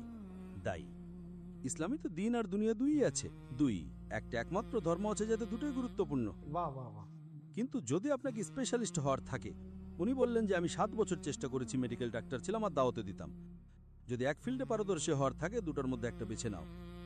তো ওটা আমার একটা উদ্দেশ্য ছিল। যখন আমি ফিরে গেলাম, ওই সময় আমি বাবাকে বললাম যে আমার 50% করার আছে, তারপর আমি ফুল বললাম। তো এই যে আমার সময়টা ছিল আমার MBBS পাশ করার পর, আর এটা প্রায় 1 থেকে 1.5-2 বছর ছিল যখন আমি পোস্ট গ্রাজুয়েশন করার কথা ছিল। তো তারপর আমি ছেড়ে দিলাম। তো ডাক্তার ইসরার আহমদ সাহেবের অনেক বড় হাত ছিল এর মধ্যে, যে আমি আমার মেডিকেল পেশাকে আমিও তাড়াতাড়ি ছাড়লাম। নয়তো হতে পারতো যে আরও আমি প্র্যাকটিস করতাম। আর বাবা মার দিক থেকে পুরো সমর্থন ছিল, বাবা মার দিক থেকে, ভাইয়ের দিক থেকে, বোনের দিক থেকে, পরিবারের দিক থেকে, যে আপনি চিন্তা করবেন না, আপনার জীবনযাপনের চিন্তা করবেন না, আপনি ফুল টাইম দায়ী হন, আমরা আপনাকে সমর্থন করব। ডাক্তার ইসরারের পর, ওই সাক্ষাতের পর ওনার সাথে সাক্ষাৎ হয়নি? যখন আপনি মাশাআল্লাহ খ্যাতি পেয়ে গেলেন, আপনি এত বড় পাবলিক ফিগার হয়ে গেলেন, 1991 সালে সাক্ষাৎ হলো, তো ওনার সাথে সবসময় যোগাযোগে ছিলেন। আর তারপর আমরা ওনাকে 2004 সালটা ঠিক 2004-এর কাছাকাছি, ঠিক আছে, আমরা ওনাকে আমন্ত্রণ জানিয়েছিলাম, ভারতে এসেছিলেন। ভারতে আমন্ত্রণ জানালাম আমরা 2004 সালে, আর উনি এসেছিলেন। আর আমরা মাশাআল্লাহ, ওই সময় আমাদের লেভেল একটু অন্যরকম ছিল। তো দিদাত সাহেবকে আগে আমরা আয়োজন করেছিলাম, বক্তৃতা তো আমাদের অভিজ্ঞতা ছিল, অন্যান্য অনেক লেভেল অন্যরকমের, মানে ওই দৃষ্টিসীমা মানুষ আর মানুষ, ক্যামেরাই দেখাতে পারছে না। না না, আমাদের ওই সময় যখন আমরা দিদাত সাহেবকে ডাকলাম, তো দিদাত সাহেব খুব প্রভাবিত ছিলেন। দিদাত সাহেব শুধু একটা কথাই বলেছিলেন, দেখো বেটা, আমার ভালো মাইক্রোফোন চাই, ভালো মাইক্রোফোন চাই। হ্যাঁ, তো আমরা নিয়ে আসলাম আর খুব খুশি হয়ে গেলেন। এখন আমরা ভাবি আমরা কি ফালতু মাইক্রোফোন হয়তো দিদাতকে দিয়েছি, সেটা লেভেলের কথা হয়। উনি তো খুব খুশি ছিলেন। তারপর আমরা ডাক্তার ইসরার আহমদ সাহেবকে ডাকলাম, আর ডাক্তার ইসরার আহমদের প্রোগ্রাম অনেক বড় লেভেলে করলাম। উনি তো খুব খুশি ছিলেন, বললেন এত আমি বক্তৃতার সফর করেছি সারা দুনিয়ায়, এত ভালো আমার জীবনে হয়নি। সুবহানাল্লাহ। সেটা কবে ছিল? 2004। ওই সময় আমাদের লেভেল, আমার মতে এখন বলি, ওই সময় আমরা খুব খুশি ছিলাম। উনি বলেছিলেন যে আমি 10 দিন একই জায়গায় বক্তৃতা। আমি বললাম, ডাক্তার সাহেব, মুম্বাই এত বড়, একটা বক্তৃতা এখানে দিন, দুটো এখানে দিন। না না না না, আমার উদ্দেশ্য হচ্ছে একটাতে দিন। আমি বললাম, মানুষ একটা 10 দিন পর্যন্ত কিভাবে আসবে? আর মাশাআল্লাহ উনি বিখ্যাত ছিলেন। দিদাত সাহেবের জন্য তো মানুষ ছিল। আমরা ওই সময় অনেক বড়ই একটা ময়দানে করেছিলাম, যার ধারণ ক্ষমতা 10,000 ছিল। আর মাশাআল্লাহ পুরো 10 দিন মাশাআল্লাহ মানুষ ছিল। ওই রেকর্ডিং তো আমরা করেছিলাম। আমরা স্টেজের জন্য আমরা টাকা খরচ করেছি, আর ডাক্তার সাহেব তো একদম এত টাকা খরচ করেছে, এত লেভেলের করেছে, আর আমরাও খুশি ছিলাম। এখন ভাবি এত বড় ব্যক্তির জন্য আমরা এত কম খরচ করেছি। हाय हाय हाय वाह लेवल लेवल की बात है কি কথা! তা আমাদের জানা আছে যে আমরা যখন দিদাত সাহেবের জন্য আমরা বাইরে থেকে VHS এ রেকর্ডিং করেছিলাম, ওই সময় খুব খুশি ছিলাম, কারণ ওই সময় আমাদের সেরা ছিল। তো আল্লাহ তাআলা এটা দেখেন যে আপনি চেষ্টা কতটা করছেন। মাশাআল্লাহ, নিয়ত ওই সময় কিছু ছাড়িনি আমরা। ঠিক। আর আর যখন ইসরার আহমদ সাহেব আসলেন, 10 দিনের একদম স্টেজ বানালাম। স্টেজের উপর শুধু স্টেজকে সাজানোর জন্য 1 লক্ষ রুপি খরচ করেছিলাম ওই সময় ওই সময় তো আমাদের আর IRF ইত্যাদি প্রতিষ্ঠান তৈরি হয়ে গিয়েছিল ওই সময়। জি হয়ে গিয়েছিল। আর পিস টিভির IRF তৈরি হয়ে গিয়েছিল 1991 সালে, যখন আমি ওনার সাথে দেখা করতে গিয়েছিলাম। ঠিক আছে। আর পিস টিভি? দিদার সাহেবের সাথে দেখা করেছিলাম 1987 সালে। ইসলামিক রিসার্চ ফাউন্ডেশন লঞ্চ হয়েছিল 1990 সালে, রেজিস্টার হয়েছিল, আর 1991 সালে উদ্বোধন হয়েছিল। এরপরে আমি ডক্টর ইসরার আহমদ সাহেবের সাথে দেখা করতে গিয়েছিলাম। ঠিক আছে। সেটা হয়ে গিয়েছিল। আর পিস টিভি? পিস টিভি 2006 সালে। তো দিতার যখন যখন আমাদের সাক্ষাৎ হয়েছিল, ওই সময় পিস টিভি প্রতিষ্ঠা হয়নি। তো যখন ডক্টর ইসরার আহমদ সাহেব এসেছিলেন ভারতে 2004 সালে, পিস টিভি ছিল না। এজন্য লেভেলের পার্থক্য ছিল। হ্যাঁ, ঠিক। তো যদি টেলিভিশনকে সরিয়ে দেন তো লেভেল খুব ভালো ছিল। এক সামনাসামনি। ঠিক আছে। কিন্তু যখন পিস টিভি আসার পর পিস টিভির যে উন্নতি হওয়া আল্লাহ তাআলার সাহায্য ছিল, সেটা লেভেল অন্যরকম হয়ে গেল, আলাদা লেভেল। তারপর সেটা আলাদা লেভেল ছিল। কিন্তু ওই সময় আমরা প্রোগ্রাম করেছিলাম, ওই সময় 10,000 মানুষ 10 দিনের জন্য, এতটা তো রেকর্ড আমাদের জন্য রেকর্ড ছিল, আর ডাক্তার ইসরার আহমদ সাহেবের জন্য রেকর্ড ছিল নিঃসন্দেহে। অবশ্যই ওনাকে ডাকলাম। তো অনেক ভারত সরকারে, কারণ উনি পাকিস্তানি ছিলেন, তো অনেক অভিযোগ হয়েছে। তারপর কিছু ব্যক্তি যারা ওনার চিন্তাধারা থেকে যারা ওনার বিরুদ্ধে ছিল, পুলিশে অভিযোগও করলো। আলহামদুলিল্লাহ আল্লাহর সাহায্য ছিল, সেটা সমাধান হয়ে গেল। আর ওনার সফর বেশ প্রায় 1 মাস পর্যন্ত ছিল, প্রায় 1 মাসের ছিল প্রায়। এখান থেকে তারপর ব্যাঙ্গালোর গেলেন, অনেক জায়গায় গেলেন, খুশি হয়ে গেলেন আলহামদুলিল্লাহ। তারপর আমরা ভিডিও রেকর্ডিং করলাম, আর খুব তারপর আমরা ওনাকে দেখাতে লাগলাম আমাদের কেবল টিভির ওপর। কেবল টিভি তো আগে থেকেই দেখাতাম আমরা। আর তারপর পিস টিভি প্রতিষ্ঠা হলো 2005 সালে। আমরা ভাবি এই জন্য ডাক্তার ইসরার আহমদ সাহেব 2002-03 বা 2004 সালে এসেছিলেন। তারপর পিস টিভি প্রতিষ্ঠা করার ইচ্ছা হলো আমার 2005 সালে। তার আগে একটু আমি জবাব দিয়ে দিই, আপনি বললেন পাকিস্তানে গিয়েছিলেন কিনা। তো পাকিস্তান 1991 সালে সবচেয়ে প্রথমবার আসলাম। তারপর আসার পর এত জিজ্ঞাসা হলো আমার, কেন গিয়েছিলেন, কি গিয়েছিলেন, ওই সময় কেউ কিনতো না আমাকে। আচ্ছা, পাকিস্তান গেলেন, কেন গেলেন, কার সাথে দেখা করলেন, কেন দেখা করলেন। আলহামদুলিল্লাহ কোনো সমস্যা হয়নি। তো যখন দাওয়াতি ময়দানে আমি নামলাম, তো খুব স্বাভাবিক, কারণ আমি ভারতে থাকতাম। আমি যদি পাকিস্তান আবার সফর করি তো আমার খুব কঠিন হয়ে যেত, অনেক অসুবিধা আসত। সরকারের পক্ষ থেকে অভিযোগ, এমনিতেই অভিযোগ, যত মুসলমান একবার বিখ্যাত হয়ে যায় তো মানুষ গ্রহণ করতে লাগে অনেক তো ভারত সরকার পেছনে পড়ে যায়, সম্ভাবনা আছে। তো আমন্ত্রণ আমার সবচেয়ে বেশি দুনিয়াতে। যদি আমি 2016-তে আমি ছাড়লাম, আমি হিজরত করলাম ভারত থেকে মালয়েশিয়া, প্রায় ওই সময় 5,000 আমন্ত্রণ ছিল পাকিস্তান, সারা দুনিয়া থেকে, সারা দুনিয়া থেকে। যা আমি গ্রহণ করিনি, গ্রহণ করেছে আলাদা ব্যাপার, বাকি ছিল। তার মধ্যে প্রায় 500 শুধু পাকিস্তান থেকে ছিল, 500। আর ওই সময় যে আমন্ত্রণ হতো তো খুব স্বাভাবিক বক্তৃতার জন্য আমি যেগুলো আসতো, কিন্তু আমি বললাম এখন আসা তো কঠিন, ইনশাআল্লাহ টেলিভিশনের মাধ্যমে যাব। তো টেলিভিশন শুরু হয়ে গিয়েছিল। ডাক্তার সাহেব, আমরা আপনার হাজার হাজার বক্তৃতা দেখেছি, যেখানে আপনি সবাইকে লাজবাব করে দিয়েছেন, প্রতিটি প্রশ্নের উত্তর দিয়েছেন। ভাইটি খুব সুন্দর একটি প্রশ্ন করেছেন, আর উত্তর ধুমধাম। কখনো কি এমন কোনো প্রশ্ন, এমন কোনো কঠিন প্রশ্ন বা এমন কোনো কঠিন প্রতিপক্ষ এসেছে যা আপনাকেও ভাবতে বাধ্য করেছে যে আরে এই কথার কি উত্তর দেব, আর আপনি কারোর কাছ থেকে পরামর্শ নিয়েছেন বা আল্লাহ তারপর মনে দিয়ে দিয়েছেন, কিন্তু খুব কঠিন লেগেছিল? সেই মুহূর্তটা একটু আমাদের জানান। না, আপনার এই প্রশ্নটা কঠিন প্রশ্ন। আচ্ছা, এটা কঠিন। হ্যাঁ, এমন অনেকবার, একবার না অনেকবার এমন হয়েছে। অনেকবার এমন হয়েছে যে যখন আমি জনতার উন্মুক্ত মঞ্চে আমি প্রশ্ন উত্তর সামলাচ্ছি, আর কোনো প্রশ্ন আসে আর আমার উত্তর জানা নেই। জানা নেই? এমনটা হতে পারে না ডাক্তার সাহেব। আমরা তো এটা বলতাম, এই দেখো এখনই ডাক্তার সাহেব আসবেন আর উত্তর দিয়ে দেবেন। কিন্তু আপনি যে এরপর জিজ্ঞেস করলেন যে আল্লাহর কিন্তু সাহায্য সবসময় এসেছে, মাশাআল্লাহ। কখনো এমন হয়নি যে আল্লাহর সাহায্য আসেনি। জ্ঞান তো কোনো মানুষই বলতে পারে না যে আমার সব জ্ঞান আছে, ঠিক, আর আমি তো বলতেই পারি না। তো এমন অনেক প্রশ্ন আছে। কিছু প্রশ্ন এমন যে প্রশ্ন সে আমাকে আজ করেছে আর গতকালই আমি তার উত্তর পড়েছি, গতকাল সন্ধ্যায় পড়েছি, আর এই প্রশ্ন আজ করছে। এটা তো আল্লাহর পক্ষ থেকে। যদি এটা আমাকে গতকাল জিজ্ঞেস করে নিত আগের দিন, তাহলে আমি উত্তরই দিতে পারতাম না। আচ্ছা, তো আমি অবাক হয়ে যাই যে আমি গতকালই পড়লাম আর আজ কেউ প্রশ্ন করলো, তো এটা আল্লাহর পক্ষ থেকে। নিঃসন্দেহে। যদি 2 দিন আগে জিজ্ঞেস করতো তাহলে আমার জানা থাকতো না। তো কোনোটা এমন কোনো কঠিন একটা প্রশ্ন? একটা প্রশ্ন আছে, অনেক প্রশ্ন আছে। একটা প্রশ্নের আমি আপনাকে উদাহরণ দিচ্ছি।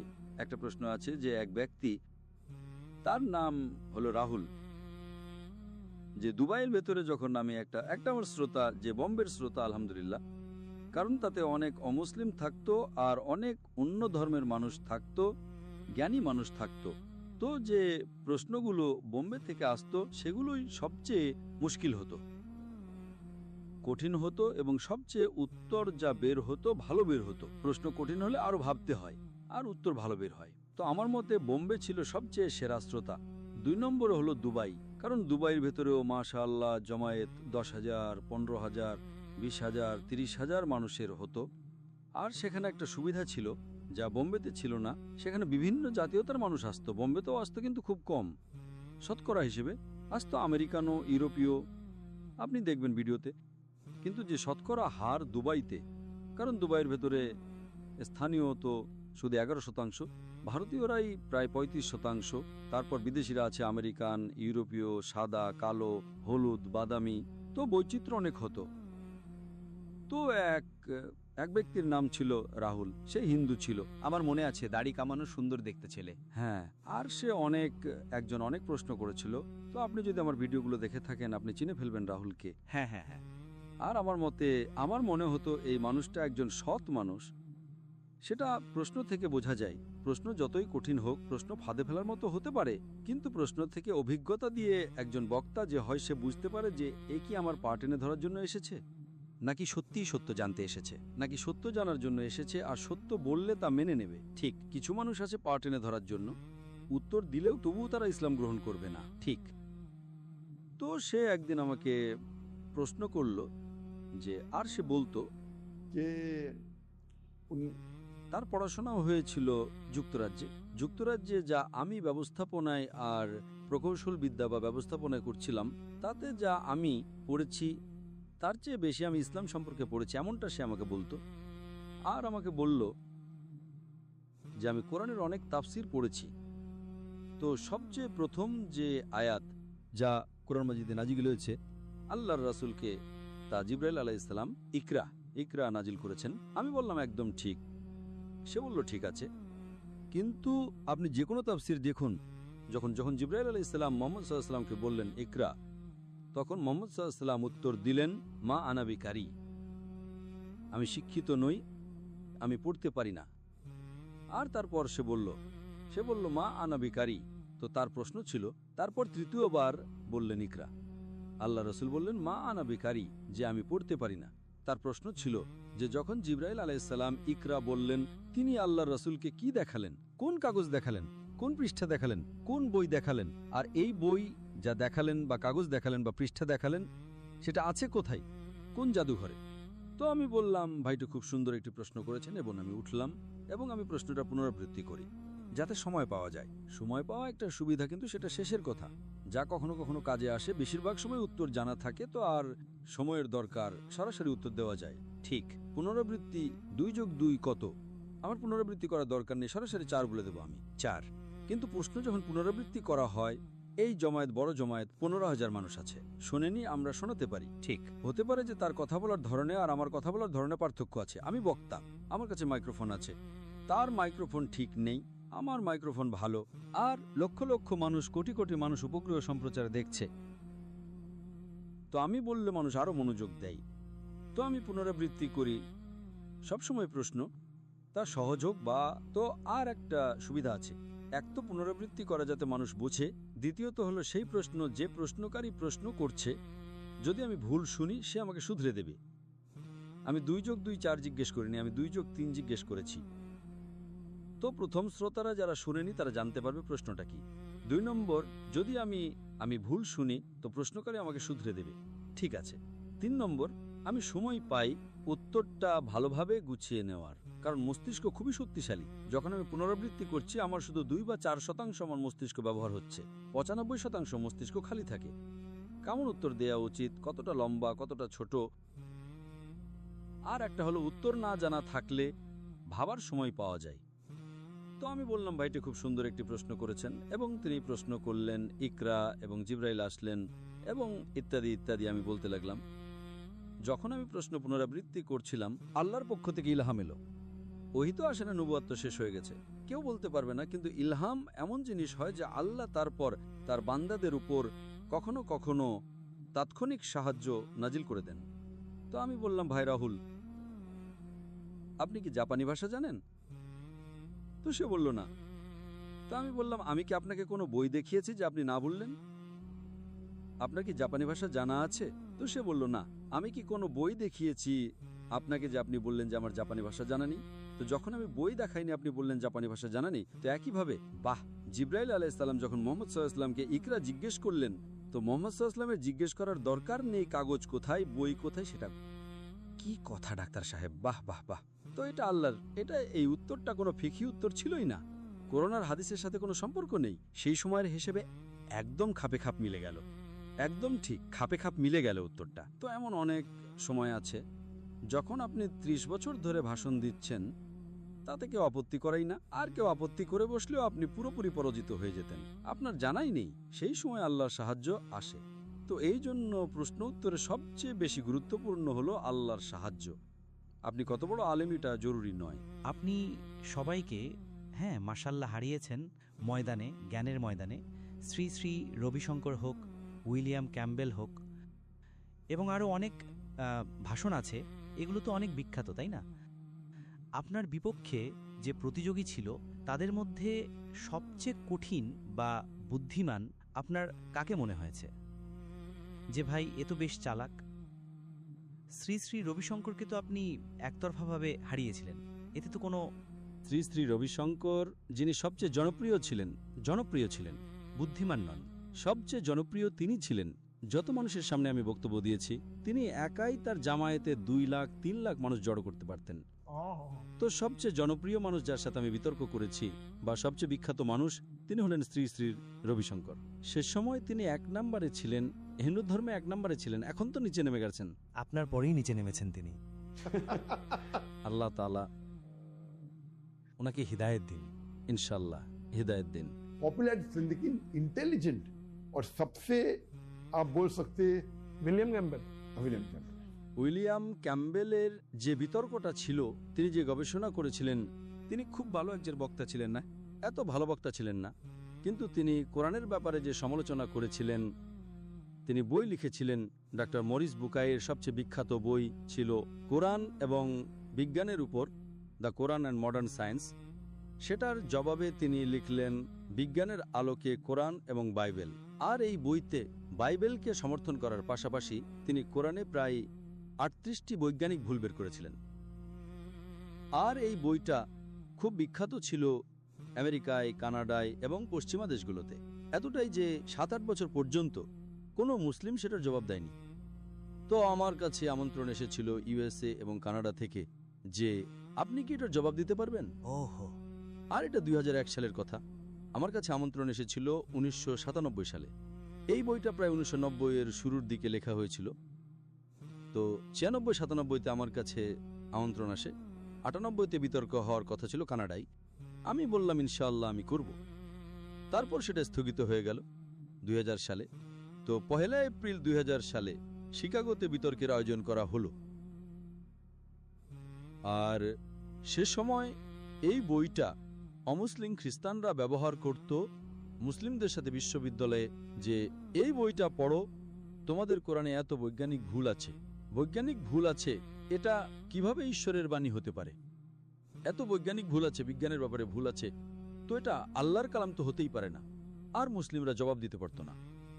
এখন এই ব্যাপারে আমি আপনাকে একটা ঘটনা বলবো। একবার আমি সৌদি আরব গিয়েছিলাম। তো সেখানে রিয়াদে এক সৌদি ডাক্তার আমার সাথে দেখা করলেন। বললেন আমি আপনার সাথে দেখা করার জন্য আকুল হয়েছিলাম। বললেন আমার স্বভাব এমন যে আমি দ্বিধাতের ভক্ত ছিলাম, কিন্তু আমি কখনোই দ্বিধাতের ভিডিও, বিতর্ক একবারে দেখতে পারি না। আমি আধা ঘন্টার বেশি দেখতেই পারি না।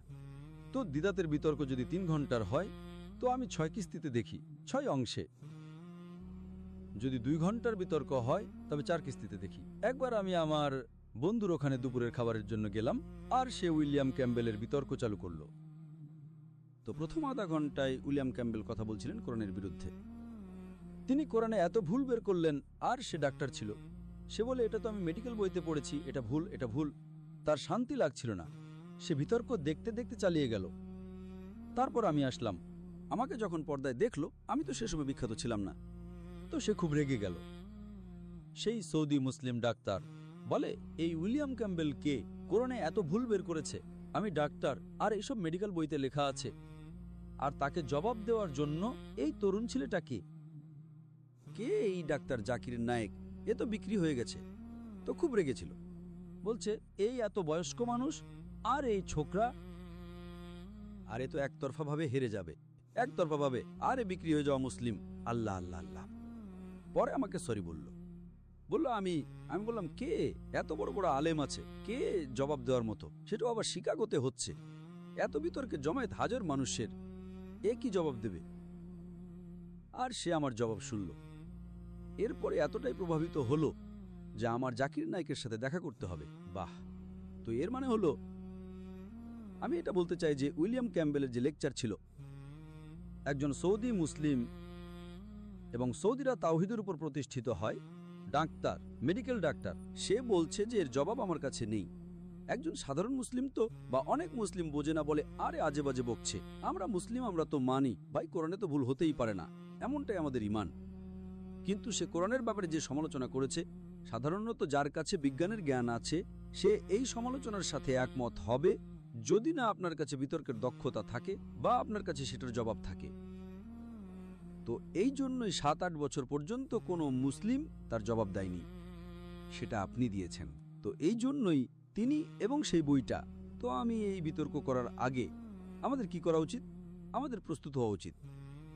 তো আমি পুরো ইন্টারনেট থেকে কোরআনের যত বৈজ্ঞানিক ভুল আছে তার প্রায় 13-14টা ফাইল ডাউনলোড করলাম।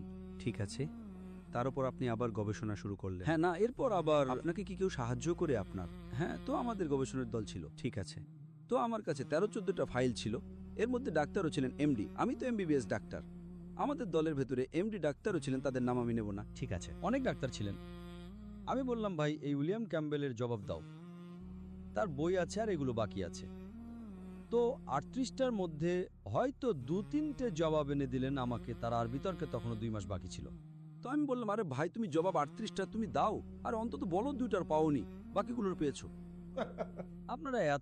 আপনারা দায়ী আছেন এত বছর ধরে ময়দানে, আয় হায় হায়। আর বাকি যে আমি ফাইল নিয়ে আসলাম 14টা ফাইলে, তার মধ্যে অর্ধেকের বেশি জবাবই নেই তাদের কাছে।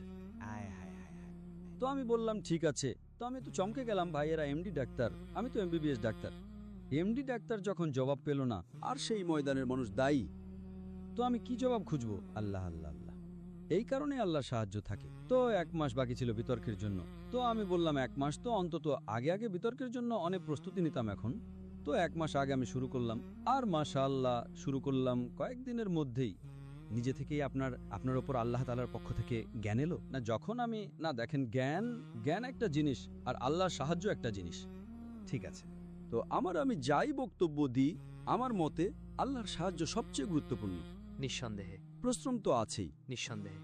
তো এই জন্যই আমি বলি যে কোনো কাজে সফল হওয়ার জন্য তিনটা নিয়ম আছে। 1 নম্বর, সেটা দাওয়াতি কাজ হোক বা ব্যবসা হোক। 1 নম্বর নিয়ম, আল্লাহ তাআলা বলেন সূরা আলে ইমরান সূরা নম্বর 3 160 নম্বর আয়াতে যে যদি আল্লাহ তোমাদের সাহায্য করেন তবে কেউ তোমাদের পরাস্ত করতে পারবে না। যদি আল্লাহ তোমাদের ছেড়ে দেন তবে এমন কে আছে যে তোমাদের সাহায্য করতে পারে। তাই মুমিনদের উচিত আল্লাহর উপরই ভরসা রাখা। অর্থাৎ আল্লাহ যদি আপনাদের সাহায্য করেন তবে আপনাকে কেউই পরাজিত করতে পারবে না। কিন্তু আল্লাহ যদি আপনাকে ছেড়ে দেন তবে কেউই আপনার সাহায্য করতে পারবে না। এজন্যই হে মুমিনরা আল্লাহর উপর ভরসা রাখো। তো আপনি যত বড়ই পারদর্শী হন না কেন, যে কোনো বিদ্যায় আল্লাহ ছাড়া আপনি শূন্য। তো সেই প্রশ্নগুলো কিভাবে তারপর আপনার মাথায় এলো? জি হ্যাঁ, তো প্রথম এটা। দ্বিতীয় সূত্র হলো আল্লাহ তাআলা ফরমান সূরা আনকাবুত সূরা নম্বর 29 আয়াত নম্বর 59, যদি আপনি আল্লাহর পথে জিহাদ করবেন, সংগ্রাম করবেন, তো আল্লাহ তাআলা আপনার রাস্তা খুলে দেবেন। তো সংগ্রাম করাটা গুরুত্বপূর্ণ, এটা হলো 2 নম্বর। সংগ্রাম করুন, প্রথম আল্লাহর উপর ভরসা করুন, আল্লাহর সাহায্য লাভ করুন। দ্বিতীয়, সংগ্রাম করুন। আর যদি আপনি সংগ্রাম করেন, আপনি সফলতা না পান, তবে আল্লাহকে দোষী সাব্যস্ত করবেন না, আপনার সংগ্রাম সঠিক নয়। ঠিক আছে।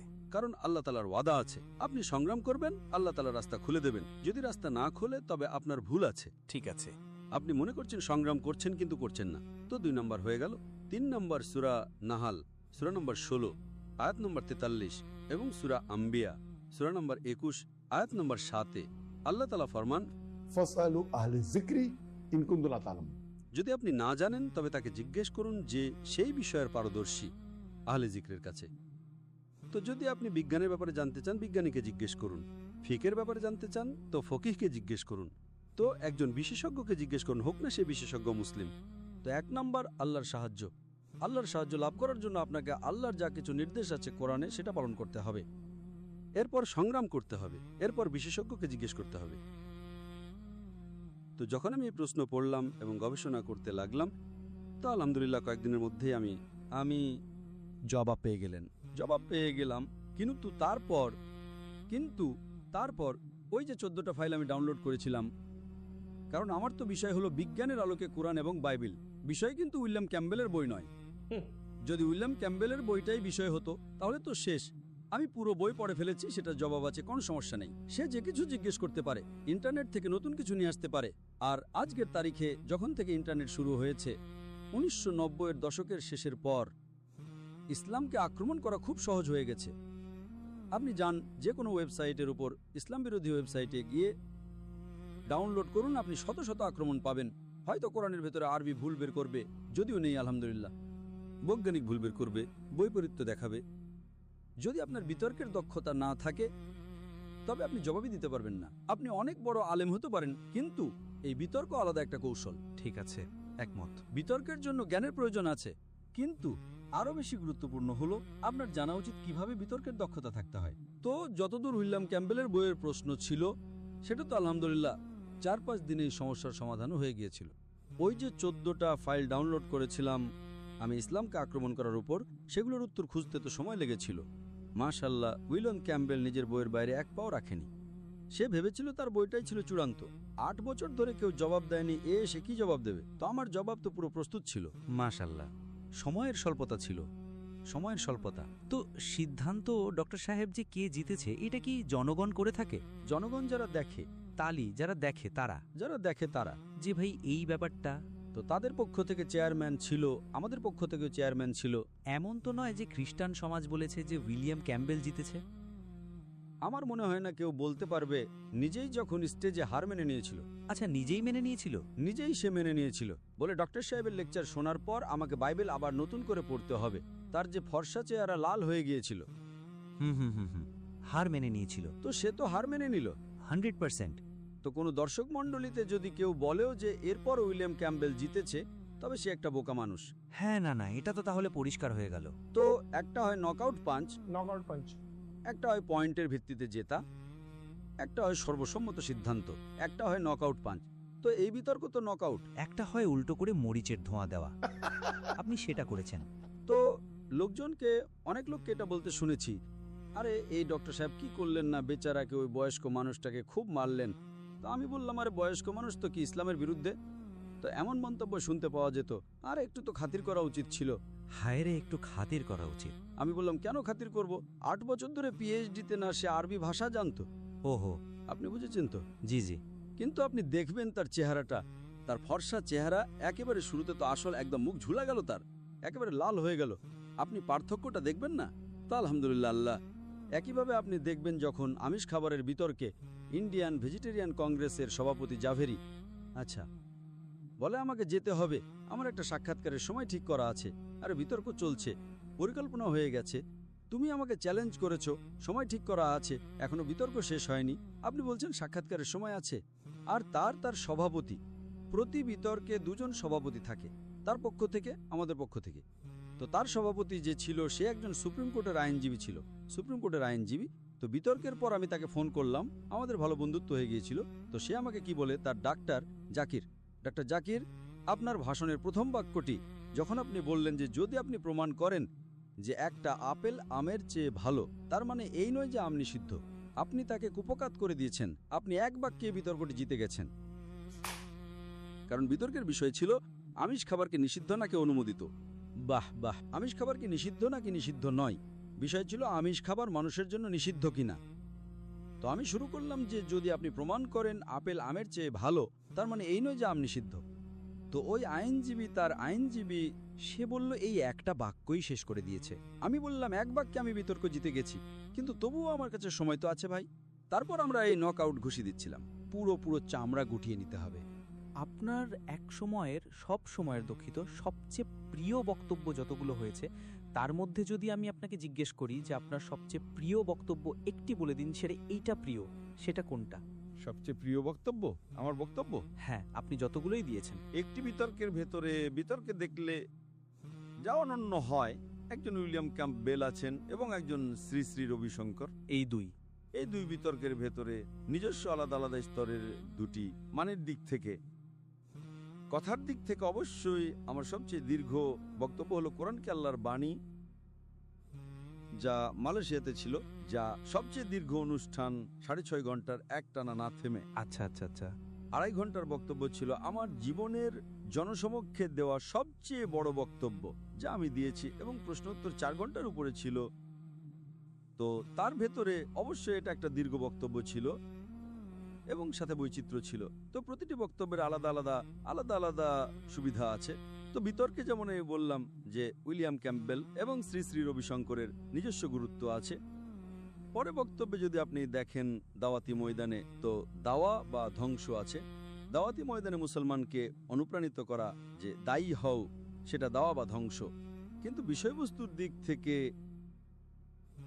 একটা বক্তব্য আছে প্রধান বিশ্ব ধর্মের স্রষ্টার ধারণা, যার ভেতরে আমি উল্লেখ করেছি হিন্দু ধর্মের, খ্রিস্ট ধর্মের, ইহুদি ধর্মের, শিখ ধর্মের, পার্সি ধর্মের।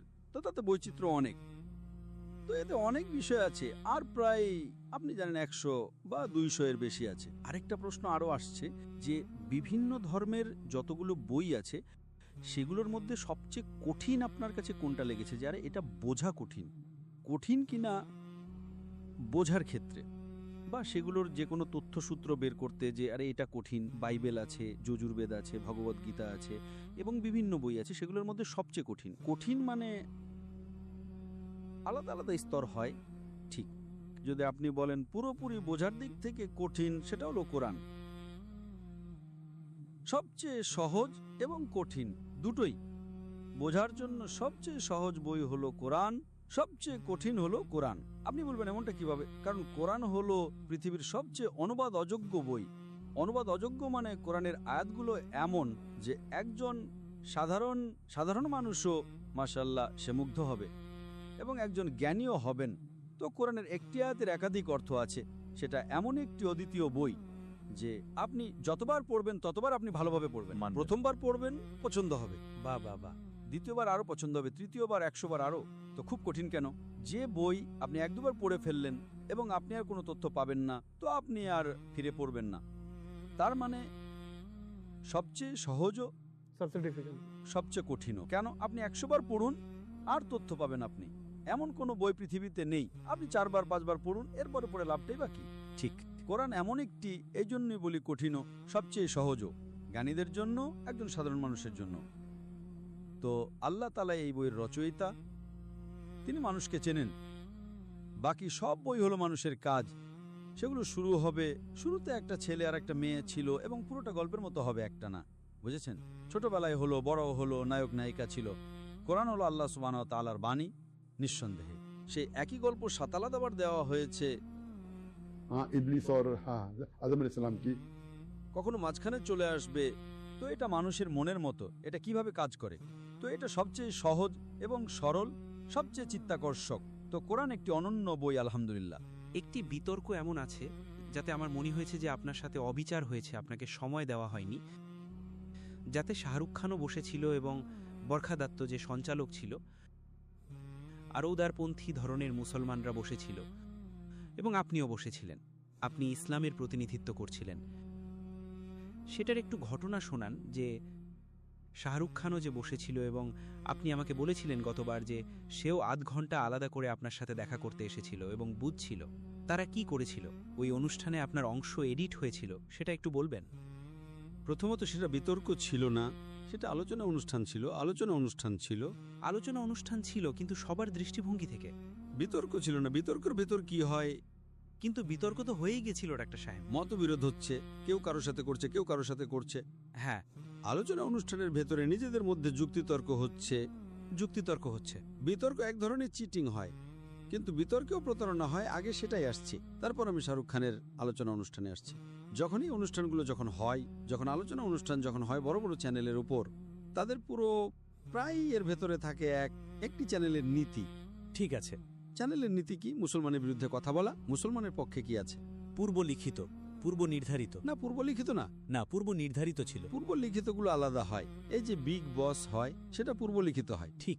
আমি একটি পর্ব দেখিনি, বিগ বসের একটি অনুষ্ঠানও দেখিনি, কিন্তু ধরন আপনার জানা আছে। কিন্তু সেটা জানা আছে। ওই যে বিদেশে বিগ ব্রাদার আছে, সেটার ধরন জানা আছে, দেখিনি আমি। আমার কাছে তো সময়ই নেই। সেটা পূর্ব লিখিত হয়, লেখা থাকে এবং বলে তুমি ঝগড়া করো, চড় মারো, মরিচ ছেটাও, এটা করো, ওটা করো, গালি দাও, এমন পূর্ব লিখিত। আলোচনা অনুষ্ঠানে কি হয়? আপনি একজন মানুষকে ডাকেন যে বিশেষজ্ঞ, কিন্তু ওই সঞ্চালক থাকে, সে তাকে প্রভাবিত করতে পারে। আর আমরা তো গণমাধ্যমের মানুষ, বিষয়গুলো বোঝেন। এরপর আমি ঠিক করে নিয়েছি, যদি আমি যাই কোনো অনুষ্ঠানে, একটা হয় একক সাক্ষাৎকার, সেটা তো আমি কম যাই, কিন্তু যদি অনুষ্ঠান হয়, তো যে কোনো যদি চ্যানেল হয় যা বিশেষভাবে অমুসলিমদের, সেই অনুষ্ঠানে আমি যাব না যতক্ষণ না আমার নিজের ক্যামেরা না থাকে। এটা আমার নিয়ম হয়ে গেছে। আজকাল এমনিতেই প্রায় সব ইসলামী আলেমগণ এই বিষয়ের উপর আমল করছেন। না, পাকিস্তানেও না। পাকিস্তানে মুসলমান আছে না, এটা এই বিষয়টার উপর যে আরে আমাদেরও ক্যামেরা লাগবে, এই বিষয়ের উপর এটা যে আরে কিছু হয়ে যায়। কিন্তু শীর্ষস্থানীয় কোনো চ্যানেলই সচরাচর এতে রাজি হবে না, করবে না।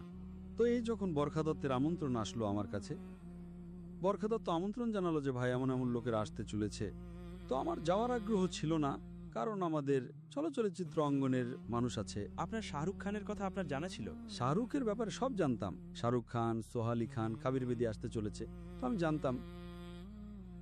তো লোকেরা বলল যে ভালো সুযোগ আছে দাওয়াতি বার্তা পেশ করার। তো আমি বললাম যে আচ্ছা, আমার একটা শর্ত আছে, যে আমাদের ক্যামেরাও আসবে। আপনাদের কয়টা ক্যামেরা আছে? তো বললো আমাদের 5টা ক্যামেরা আছে। করবে? তো বললো আমার 7টা ক্যামেরা আসবে। আমি বললাম তাদের 5 বা 6টা ছিল, আমাদের 7টা বা 8টা ছিল।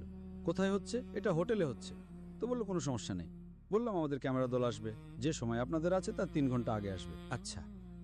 তো প্রথমে বললো যে আমি জিজ্ঞেস করব, এটা করব। আমি আপনি তো জানেন, আমি বোঝাতে চাইছি যে পারবে না, এমন জিজ্ঞেস করবে। আপনি বরখা দত্তের সাথে কথা হচ্ছিল আপনার? হ্যাঁ, আমার ব্যবস্থাপক বরখা দত্তের সাথে। ঠিক, আপনার ব্যবস্থাপক বরখা দত্তের সাথে। ব্যবস্থাপক কথা বলছেন তাদের ব্যবস্থাপকের সাথে।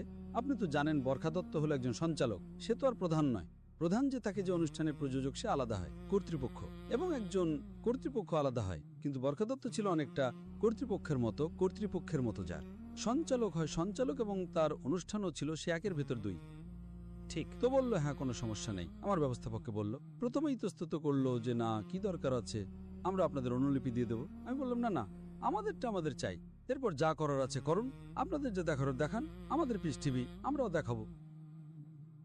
তো বলল হ্যাঁ, বলল সে। তো 3-4 ঘন্টা আগে আমার লোকেরা চলে গেল। হ্যাঁ, এখন বসে আছি, আমাদের সরঞ্জাম প্রস্তুত হবে, তারপর আপনাদের সুযোগ দেব। আচ্ছা। 2 ঘন্টা বাকি আছে, হ্যাঁ দিচ্ছি। 1 ঘন্টা বাকি, হ্যাঁ দাঁড়াও আমাদের সরঞ্জাম প্রস্তুত হতে দাও, তারপর তোমাদের সময় দিচ্ছি। সময় হয়ে গেল। আরে দুঃখিত, এখন জায়গা নেই। এত বড় স্টুডিও আছে ভাই, হোটেলে হচ্ছে। তো এটা জেনে শুনে করেছে। একটা হতে পারে আমি বলি ভাই উঠে চলে আসি, আমি জানি এদের নিয়ত ঠিক নেই। এমন তো হয়ে গেছে আগে, আর 2-3 বার আগে এমন হয়ে গেছিল আমার সাথে। তো বলল আমার ওয়াদা আছে যে আমি তোমাকে আনএডিটেড, যখন অনুষ্ঠান শেষ হবে তোমাকে দিয়ে দেবো আমি আনএডিটেড। এটা বলেছে? কপি করে। হ্যাঁ, আপনাদের কি দরকার? আমাদের ঠিক আছে, আমাদের ক্যামেরা তাদের চেয়ে ভালো ছিল। আমরা বলেছিলাম না। তো তারপর বাধ্য হয়ে আমি বললাম এখন ভালো সুযোগ আছে দাওয়াতি ময়দানের, তো আমি মেনে নিলাম। বললো যেমন অনুষ্ঠান শেষ হবে আমি আপনাদের অনুলিপি দিয়ে দেবো, আপনাদের যা করার আছে করুন। আর আমি বললাম ভাই আমরা সেটা দেখাবো না, অনুষ্ঠান সম্প্রচার হওয়ার পর, আপনাদের অনুষ্ঠান সম্প্রচার হওয়ার পর আমাদের যদি কিছু ভুল লাগে তবে আমরা আমাদের অসম্পাদিত সংস্করণ দেখাবো। এটা আমার শর্ত ছিল। আমি চাই না যে আপনাদের অনুষ্ঠানের আজ যে চিত্রগ্রহণ হচ্ছে কখনো কখনো সম্প্রচার 2 দিন পর হয়, কখনো 1 সপ্তাহ পর হয়, কখনো 2 সপ্তাহ পর হয়। তো আমি বললাম ভাই এটা আমার ওয়াদা যে আমরা এর একটা জিনিসও দেখাবো না, কিন্তু যদি আপনারা কোনো গন্ডগোল করেন আমরা আমাদের অসম্পাদিত সংস্করণ দেখাবো। ঠিক আছে, কোনো সমস্যা নেই বলল সে। আর অনুষ্ঠানও বেশ, সেটা ছিল একজন মানুষের পরিচয়। তো অনুষ্ঠান হয়ে গেল, শেষ হয়ে গেল। হ্যাঁ আমি এখনই দিচ্ছি, এখন কালকে দিচ্ছি, এখানে কেউ অনুলিপি করবে, সময় যাবে, আমি কালকে দিয়ে দিচ্ছি। দিল। ওরে বাবা রে বাবা, টালবাহানা চলছে। এসব তাদের মূল উদ্দেশ্য সত্য থাকেই না অধিকাংশ সময়ই। কিছু আছে ভালো মানুষ, কিন্তু আমরা তো তাদের পেলামই না। আর যখন আমি চূড়ান্ত সংস্করণ দেখলাম তো আমার অনেকগুলো উত্তর কেটে দিয়েছে। তাতে কেটে দিয়েছে, তারা কেটে দিয়েছে, উত্তরকে অর্ধেক দেখিয়েছে। তারপরও আলহামদুলিল্লাহ, কাটার পরও কার্যকরী ছিল। আমারটা কার্যকরী ছিল। আপনি নিচে মন্তব্যের জায়গা তো দেখুন। আলহামদুলিল্লাহ, শাহরুখ খানকে কেউ জিজ্ঞেসও করছে না, সব ডক্টর জাকির নায়েককে নিয়ে। কিন্তু অনেক কিছুকে কেটেছে। যে জবাব দিয়েছি তা কখনো দেখায়নি, তো নিজেদের স্বার্থের জিনিস দেখিয়েছে। পুরোটা তো কাটতে পারে না, কারণ আমি দূরবর্তী দৃশ্যে আমাকে দেখা যাচ্ছে। তো এমনকি যদি তারা 20%, 25% কাটে বা যতটাই কাটে, মূল জিনিস কেটে দিলে তো পার্থক্য হতে পারে। আপনি বুঝেছেন না? তো অনেকগুলো আমার উত্তরের যে যৌক্তিক অংশ ছিল না সেগুলো তারা কেটেছে। তো এতে আমার খুব আক্ষেপ হয়েছে। এখন কি করতে পারি? এখন কি মামলা করব? আমরা আরও একটি পাল্টা অনুষ্ঠান করেছি, টিভি আলোচনা এবং বিশ্লেষণ। একটি বিখ্যাত স্টুডিওতে, তার চেয়ে বড় স্টুডিও নিয়েছিলাম, এবং সেটা আমরা এর উপর পুরো, তারপর আমি 1-2 ঘন্টার অনুষ্ঠান করেছি। আর তাতে আপনি স্পষ্ট করেছেন টিভি বিশ্লেষণ বলে কি হয়েছিল ফারুক শেখের সাথে, পুরুষদের, তো এমন কি হয়েছিল বরখা দত্তের সাথে, আর কি হয়। আপনাদের সতর্কতা নেওয়া উচিত, আপনাদের বোকা হওয়া উচিত না। তো এই কারণেই কোনো আলেম শুধু চ্যানেলে গেলেই আপনাদের সতর্কতা নেওয়া উচিত। যদি আপনি বিশেষজ্ঞ হন সেটা আলাদা কথা, কিভাবে জবাব দেওয়া উচিত। লোকেরা এখনো। আর সেটা কি ছিল যে শাহরুখ খান আপনার কাছে ফিরে এসেছিল আর সে আধ ঘন্টা বসেছিল? না, সেটা তো অনুষ্ঠান শেষ হওয়ার পর সব লোকেরা একসাথে মিলিত হচ্ছিল, চা পান করছিল, এসব আলাদা কথা। আচ্ছা। তো জানতে পারলাম যে মাশাআল্লাহ অনেকেই চেনেন, আমার ভিডিওর সেট দেখেন, বাকি চলচ্চিত্র অঙ্গনের লোকেরা আলহামদুলিল্লাহ। তো আর তারপর সে টুইটারে বার্তা দিয়েছিল যে আমি ডক্টর জাকির নায়েকের সাথে দেখা করেছি, এমন কিছু টুইটারে বার্তা দিয়েছিল সে, শাহরুখ। হ্যাঁ, ওখান থেকে। আর আমি বলতে চাইছি, আপনি তো জানেন, সেটি তো হুবহু আমার জানা নেই কি টুইটারে বার্তা দিয়েছিল সে। তো আলহামদুলিল্লাহ, তো সেই সময় তারপর আদান প্রদান হলো, মোবাইল নম্বরও সব। তারপর বলল আসুন কখনো। আপনি যোগাযোগের মধ্যে আছেন এখনো? আসলে না, তারপর দেখা সাক্ষাৎ হয়েছিল 1-2 বার। কোথায়? एयरपोर्ट के ऊपर, एयरपोर्ट किस जगह पे? आई थिंक बॉम्बे एयरपोर्ट पे। अच्छा, যখন আমি যাচ্ছিলাম সে আসছিল তেমন মানে। তো সে কি কথা বলে যখন শাহরুখ খান আপনার সাথে দেখা করে? তো কোন বিষয়ে কথা বলে?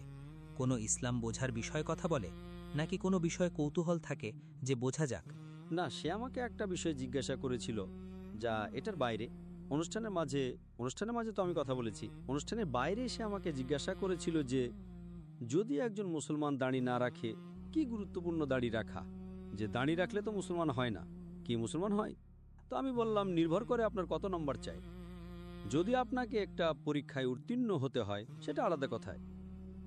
একটা হয় যে আপনাকে সেখানে দ্বিতীয় বিভাগে আসতে হবে, একটি প্রথম বিভাগ, একটি বিশেষ সম্মান। সব আমানত দাড়ি না রাখলে তো জাহান্নামে যাবে এমন কোথাও নেই, কারণ এটা কবিরা গুনাহ নয়। কিন্তু যদি আপনি চান, যতটা আপনি সম্ভাবনা চান যে যত বেশি ছোট ছোট পয়েন্ট সংগ্রহ করবেন তো আপনার জান্নাতে যাওয়ার সম্ভাবনা বাড়ে। জি জি জি। তো এটা একটা প্রয়োজনীয়তা। আল্লাহ রাসূলের হাদিস আছে ইসলামের হিসেব অনুযায়ী ফরজ, কিন্তু না রাখার কারণে জাহান্নাম বাধ্যতামূলক নয়। তো সে বুঝতে পেরেছে? হ্যাঁ। তো বলল ঠিক আছে, এটা নম্বরের উপর নির্ভর করে। হ্যাঁ, কি শিরক আছে? আমি বললাম শিরক হলো 1 নম্বর শিরক। তো সেই কথায় অনেক আলোচনা হলো, বুঝেছেন না? জি। আর আপনি আমার বাড়িতে আসতে পারেন এবং আপনি কথা বলতে পারেন, তো আলহামদুলিল্লাহ। তো এমন এমন সুযোগ কোথাও পাওয়া যায় যা ফিল্ম জগৎ থেকে হোক কথা বলার সুযোগ পাওয়া যায়, কি হয়? আলহামদুলিল্লাহ। না না, অবশ্যই ডাক্তার সাহেব, এটা অনেক বড় ব্যাপার, কারণ এই লোকদের প্রভাব আছে, নিচ পর্যন্ত আছে। যদি কোনো জিনিসের ওপর আমল শাহরুখ খান করে এবং আপনার কারণে করে, আপনাকে তো নিশ্চিতভাবেই এই জিনিসের সওয়াব আল্লাহ দেবেন, কিন্তু শাহরুখ খানের প্রভাব এত বেশি যে লোকেরাও করবে। হ্যাঁ, প্রভাব তো অনেক বেশি, মাশাআল্লাহ, অনুসারীকারী অনেক বেশি, মাশাআল্লাহ। আচ্ছা ডাক্তার সাহেব, যখন আমি আপনার কাছে আসছিলাম কিছু খুব বেশি জিজ্ঞাসিত প্রশ্ন ছিল মানুষের, যদি আপনি অনুমতি দেন, কারণ কিছু বিতর্কিতও আছে, যে আমি চাই যে একটু কিছু পরিষ্কারও করে দিন। সবার আগে এই ইয়াজিদের বিষয়ে আমি আনতে চাইছি আপনাকে, যে এ বিষয়ে অনেক আলোচনা হয়েছে আর আপনারও ভিডিও এসেছিল যে শিয়া ভাইরা আমার ভক্ত এবং আমাকে খুব ভালোবাসতেন, কিন্তু তারা অভিযোগ করতে শুরু করলেন, আমার উপর রাগ হতে শুরু করলেন যে এটা কি বললেন আপনি। তো এটা একটু পরিষ্কার করুন। আপনি 2 শাহজাদার যুদ্ধ বলেছেন কারবালাকে, আর ইয়াজিদ এতে কি ছিল, আপনার বা কি উদ্দেশ্য, এটা একটু পরিষ্কার করুন এই বিষয়টা। একটা জিনিস বুঝে নাও যে দায়ের একটা উদ্দেশ্য থাকে, যে যতক্ষণ পর্যন্ত নিজের মূল দাওয়াতি ময়দান আছে তার উপর নজর দেওয়া। যে জিনিস মূল নয়, আনুষঙ্গিক, মানে অন্য কোনো বিষয়ের উপর আছে, উদাহরণস্বরূপ রাজনীতির, সেটা ঠিক না ভুল, কোনো বিতর্কের উপর নিয়ে নিজের মূল নজর থেকে সরা উচিত নয়। ঠিক। কিন্তু ভাষণে আমি চেষ্টা করি সেটা সত্য কথা ঠিক নাকি ভুল সেটা এক পাশে, সেটা থেকে যদি দাওয়াতি ময়দানে কোনো লাভ না হয় তাহলে সেটাকে নিজের বিষয়ে নিয়ে আসবেন না। আপনি বুঝেছেন তো? সেই বিষয়ে যার উপর আলোচনা করে নিজের মূল উদ্দেশ্য যা আছে দাওয়াতি ময়দানের, তা থেকে ক্ষতির বেশি সম্ভাবনা আছে, তাহলে তার উল্লেখই করা উচিত নয়। আপনি বুঝেছেন? এটা নিয়ম। কিন্তু সে সময় প্রশ্নোত্তরে কেউ প্রশ্ন জিজ্ঞেস করে ফেলে, সেটা একটা বক্তৃতা শেষ হওয়ার পর আমাদের পিস কনফারেন্সে এক হিন্দু একটা প্রশ্ন করেছিল, আর সে প্রশ্ন জিজ্ঞেস করতে করতে ইসলামের প্রশংসা করার উপায়ে সে বিষয়ে বলে দিয়েছিল। তো এই যে বিতর্ক ছিল তার জবাব তো পুরো আমি সম্পূর্ণ দিয়ে দিয়েছি, আর সে বিতর্ক শেষ হয়ে গেছে। যদি এক লাইনে এটাকে একটু, এখন এটা আবার নিয়ে আসবে, আমি জবাব আবার দেব, তাহলে কোনো লাভ নেই। এর লাভ এটা যেদিন না, এর লাভ কি? জি জি, এর কি লাভ কি? কেন আপনাকে দেখা উচিত? উদাহরণস্বরূপ কে কে আমাকে জিজ্ঞেস করে যে এই বিজ্ঞানের ব্যাপারে, আমি একজন ডাক্তার, একটা বিজ্ঞানের ব্যাপারে কোনো প্রশ্ন আছে, উদাহরণ যা দিয়ে কোনো বেশি লাভ নেই, কিন্তু উদাহরণস্বরূপ এই কোভিড ছিল, এটা আসল ছিল নাকি সাজানো ছিল, যাই হোক, তা থেকে আমার দাওয়াতি ময়দানের সাথে কি সম্পর্ক আছে? একদল মানে কোভিড ছিল চীনের দ্বারা পরিকল্পিত, একদল মানে কোভিড ছিল আমেরিকার দ্বারা পরিকল্পিত, একজন বলে যে এটা প্রাকৃতিক ঘটনা। তো যা আমার দাওয়াতি ময়দান থেকে, আর আমি ডাক্তার, আর আমি জানিও জবাব আমি দিয়ে আমি কেন ভাগ করব? তো এটা প্রজ্ঞা। কোরআনের আয়াত আছে সূরা নাহালের সূরা নম্বর 16 আয়াত নম্বর 125, উদু ইলা সাবিলি রাব্বিকা বিল হিকমা ওয়াল মাউযিজাতিল হাসানা ওয়াজাদিল বিল্লাতি আহসান। তোমাদের রবের পথের দিকে আহ্বান করো প্রজ্ঞা ও সুন্দর উপদেশের মাধ্যমে, এবং তাদের সাথে বিতর্ক করো এবং যুক্তি দাও উত্তম এবং সবচেয়ে দয়ালু উপায়ে। এখন এই বিষয়টা এসে গেল, এই বিষয়টার পুরো জবাব দিয়েছি আমি, প্রত্যেককে জবাব দিয়েছি, এটা শেষ হয়ে গেছে। এখন 2007 সালের কাজ ছিল এটা। হ্যাঁ, এখন আপনি জিজ্ঞেস করছেন 17 বছর পর আমি বোকাজে জবাব দেবো আবার। আপনার দেখার ইউটিউবে পেয়ে যাবেন আপনি। জি জি, জরুরি যে নাদির আলীর কাছ থেকে শুনবেন? ঠিক ঠিক ঠিক, আমি জবাব আবার দিতে পারি। একমত একমত। এটা বোকামি, কারণ সেই বিষয়টা এখন শেষ হয়ে গেছে। এটা একেবারে ইসলামের প্রধান স্তম্ভগুলোর কোনো কিছুর সাথে সম্পর্কিত নয়। এখন আবার নতুন বিতর্ক। এখন অনেক শিয়া আমার ভক্ত আছেন। আপনি কেন তাদেরকে আমার থেকে দূরে নিয়ে যেতে চাইছেন? না, আল্লাহ না করুন। না, আমি তো বিতর্ক আপনার শো বেশি দেখবে, আমাকে বেশি, আমাকে আমার শো দেখার আমার চিন্তাই নেই। আল্লাহ এতই দিয়েছেন। জি জি, আমার চিন্তা আছে যে আখেরাতে কবে পাবো। তো আপনিও একজন মুসলমান হিসেবে দেখা উচিত যে আপনি যদি শো করছেন তবে আপনি কি সে সব বেশি পাবেন। যদি আমার এখানে আমার দর্শক সংখ্যা 1 মিলিয়ন বেড়ে যাবে কিন্তু আখেরাতের মধ্যে 1 মিলিয়ন পয়েন্ট কম হবে, তো আমি আখেরাতের বেশি চিন্তা করি। নিঃসন্দেহে সেটা দেখুন। জবাব তো আমি দিতে পারি, আমি কাউকে ভয়ও পাই না, মাশাআল্লাহ, ঠিক না?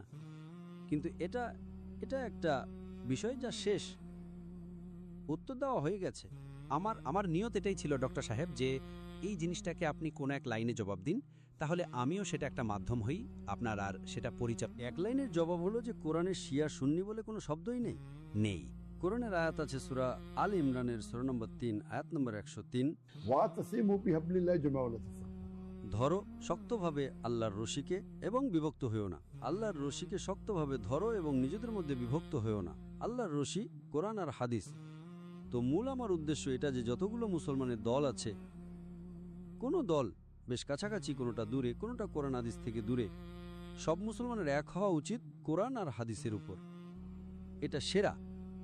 আর যতগুলো দল আছে সেগুলোতে আপনার আগুনে পুড়িয়ে ফেলা উচিত। এই জন্য আপনি জিজ্ঞেস করবেন আমি কে? আমি বলবো আমি মুসলিম। আমি কেন কে? আমি শাফি, হাম্বলি, মালিকি, শিয়া, সুন্নি, হাম্বলি, দেওবন্দি, জামাত ইসলামী। ক্বালা ইন্নানি মিনাল মুসলিমিন। আল্লাহ বলেছেন কোরআনে নিজেকে মুসলিম বলো। অনেকবার আছে, 10 বারের বেশি।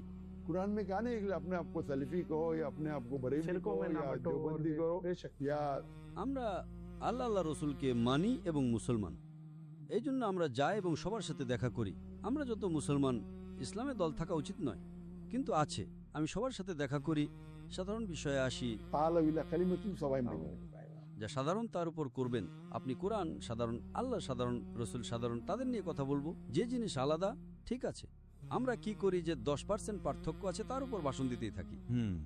আমি বলি 90% সাধারণ, এটা 80% সাধারণ, তার উপর কথা বলুন। একদম ঠিক, একদম ঠিক।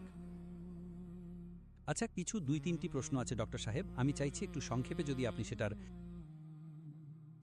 কারণ এক পুরো গানের জগৎ আমার সাথে বসেছিল। তারা বলল, ভাই ডক্টর সাহেবকে শুধু এটা জিজ্ঞেস করো গান বাজনা হালাল কিনা। এই জিনিসটা যদি সহজে একটু। গান বাজনা, যে সাধারণ গান বাজনা আছে, বাদ্যযন্ত্র আছে, দফ ছাড়া, একদিকের দফ, সেটা ছাড়া বাকি সব বাদ্যযন্ত্র হারাম। সংক্ষেপে এর উপর অনেক ভাষণ আছে আমার।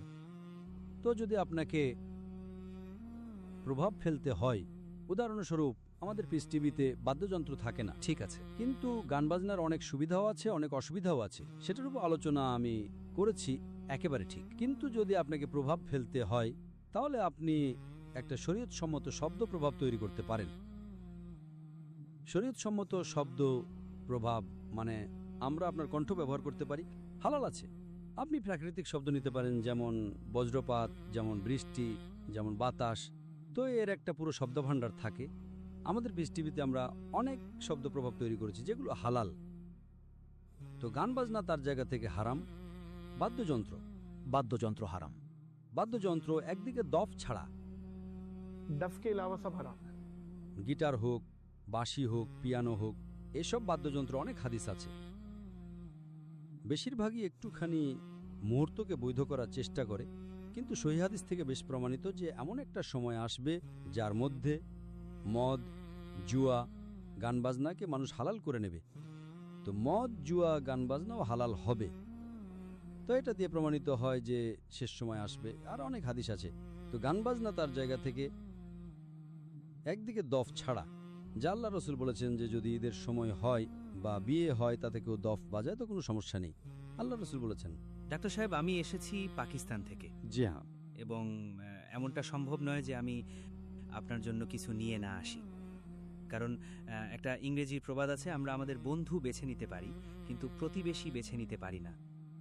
তো প্রতিবেশী তো যাই হোক আমরা আছি। তো আমি ভাবলাম যে আপনার জন্য কি নিয়ে যাই। তো সুগন্ধির চেয়ে ভালো বিকল্প আমি পেলাম না। তো এটা একটা আপনার জন্য উপহার এনেছি। জাযাকাল্লাহ। মাস্ক আল মাহলের পক্ষ থেকে অ্যালকোহল মুক্ত আতর। আতর আপনি ব্যবহার করেন? জি হ্যাঁ, জি হ্যাঁ, অবশ্যই। হ্যাঁ, এটা ব্ল্যাক অ্যান্ড সিলভার প্ল্যাটিনাম এবং দ্য গ্রেট ট্রুথ, এটা একটু আপনি গ্রহণ করবেন। এটা अक्सर जरा देखिएगा the great room black and silver platinum ठीक है जी জাযাকাল্লাহ ইদাল জাযাকাল্লাহ আল্লাহ করে রাখেন। অনেক ধন্যবাদ ডাক্তার সাহেব। আপনি সেই ব্যক্তিত্ব যার সাথে কথা শেষ সম্ভবই নয় যে হয়ে যাবে, কিন্তু স্পষ্টতই একটা সময় আছে, আপনারও সময় খুব মূল্যবান। অনেক অনেক ধন্যবাদ। আপনি এত স্বল্প নোটিসে, এবং ফারিকের আমি বিশেষ ধন্যবাদ জানাবো যে সে একটা সেতুর ভূমিকা পালন করেছে। এবং এখানে আমি 2-3 জনের যদি আপনি অনুমতি দেন আমি নাম নিতে চাইছি। একজন তো আমার সেরা বন্ধু জাইন সিদ্দিকী, যিনি আপনাকে পরিচয় করিয়েছিলেন প্রথমবারের মতো, আর আমি আপনাকে দেখলাম আর আপনাকে গুলে খেয়ে নিলাম। মানে এক একটা ভাষণ আমাদের মনে আছে, আমরা ইউটিউবে মানে সিনেমা দেখছি না, আমরা আপনার পুরো ভাষণ দেখছি, অনুমান করুন যে এতটা বেশি আগ্রহ তৈরি হয়েছিল। তারপরে খানজি আছেন, যিনি এখানে মালয়েশিয়াতে থাকেন, রেস্তোরাঁ, সে একটা সেতুর ভূমিকা পালন করেছে। তারপর এক আরশাদ ভাই আছেন, তার সাথে তিনি করেছেন। তারপর ফারিক তো সম্পূর্ণই করিয়ে দিল। অনেক অনেক ধন্যবাদ আপনার সময়ের। জাযাকাল্লাহ। আর আশা করি আপনাকে পাকিস্তানে শীঘ্রই দেখব ইনশাআল্লাহ ইনশাআল্লাহ। আল্লাহ পাক আপনাকে আরও সাফল্য, উন্নতি, আল্লাহ আপনাকে নেয়ামতের পতন থেকে রক্ষা করুন। আল্লাহ আপনার দিয়ে আরও ধর্মের কাজ নিন আপনার থেকে। অনেক ধন্যবাদ ডাক্তার সাহেব। আমিন, জাযাকাল্লাহ। সম্মানিত নারী এবং পুরুষগণ, এই পডকাস্টকে বিরতি লাগাবো। ডাক্তার সাহেব, আমি ভালো পডকাস্টগুলোর জন্য একটা কথা বলি যে এই পডকাস্ট আমি শেষ করছি না, থামিয়ে রাখছি। কোথাও সুযোগ পেলে পুনরায় শুরু করে নেব। ডাক্তার সাহেব, যদি আপনার অনুমতি থাকে তো ইনশাআল্লাহ এই পডকাস্টকে থামিয়ে রাখবো এই দোয়া, এই বিশ্বাস, এই আপনত্বের সাথে যে নিজের এবং অন্যদের খুব খেয়াল রাখবেন। আমাকে এবং দ্য গ্রেট ডাক্তার জাকির নায়েককে দিন অনুমতি। আল্লাহ হাফেজ।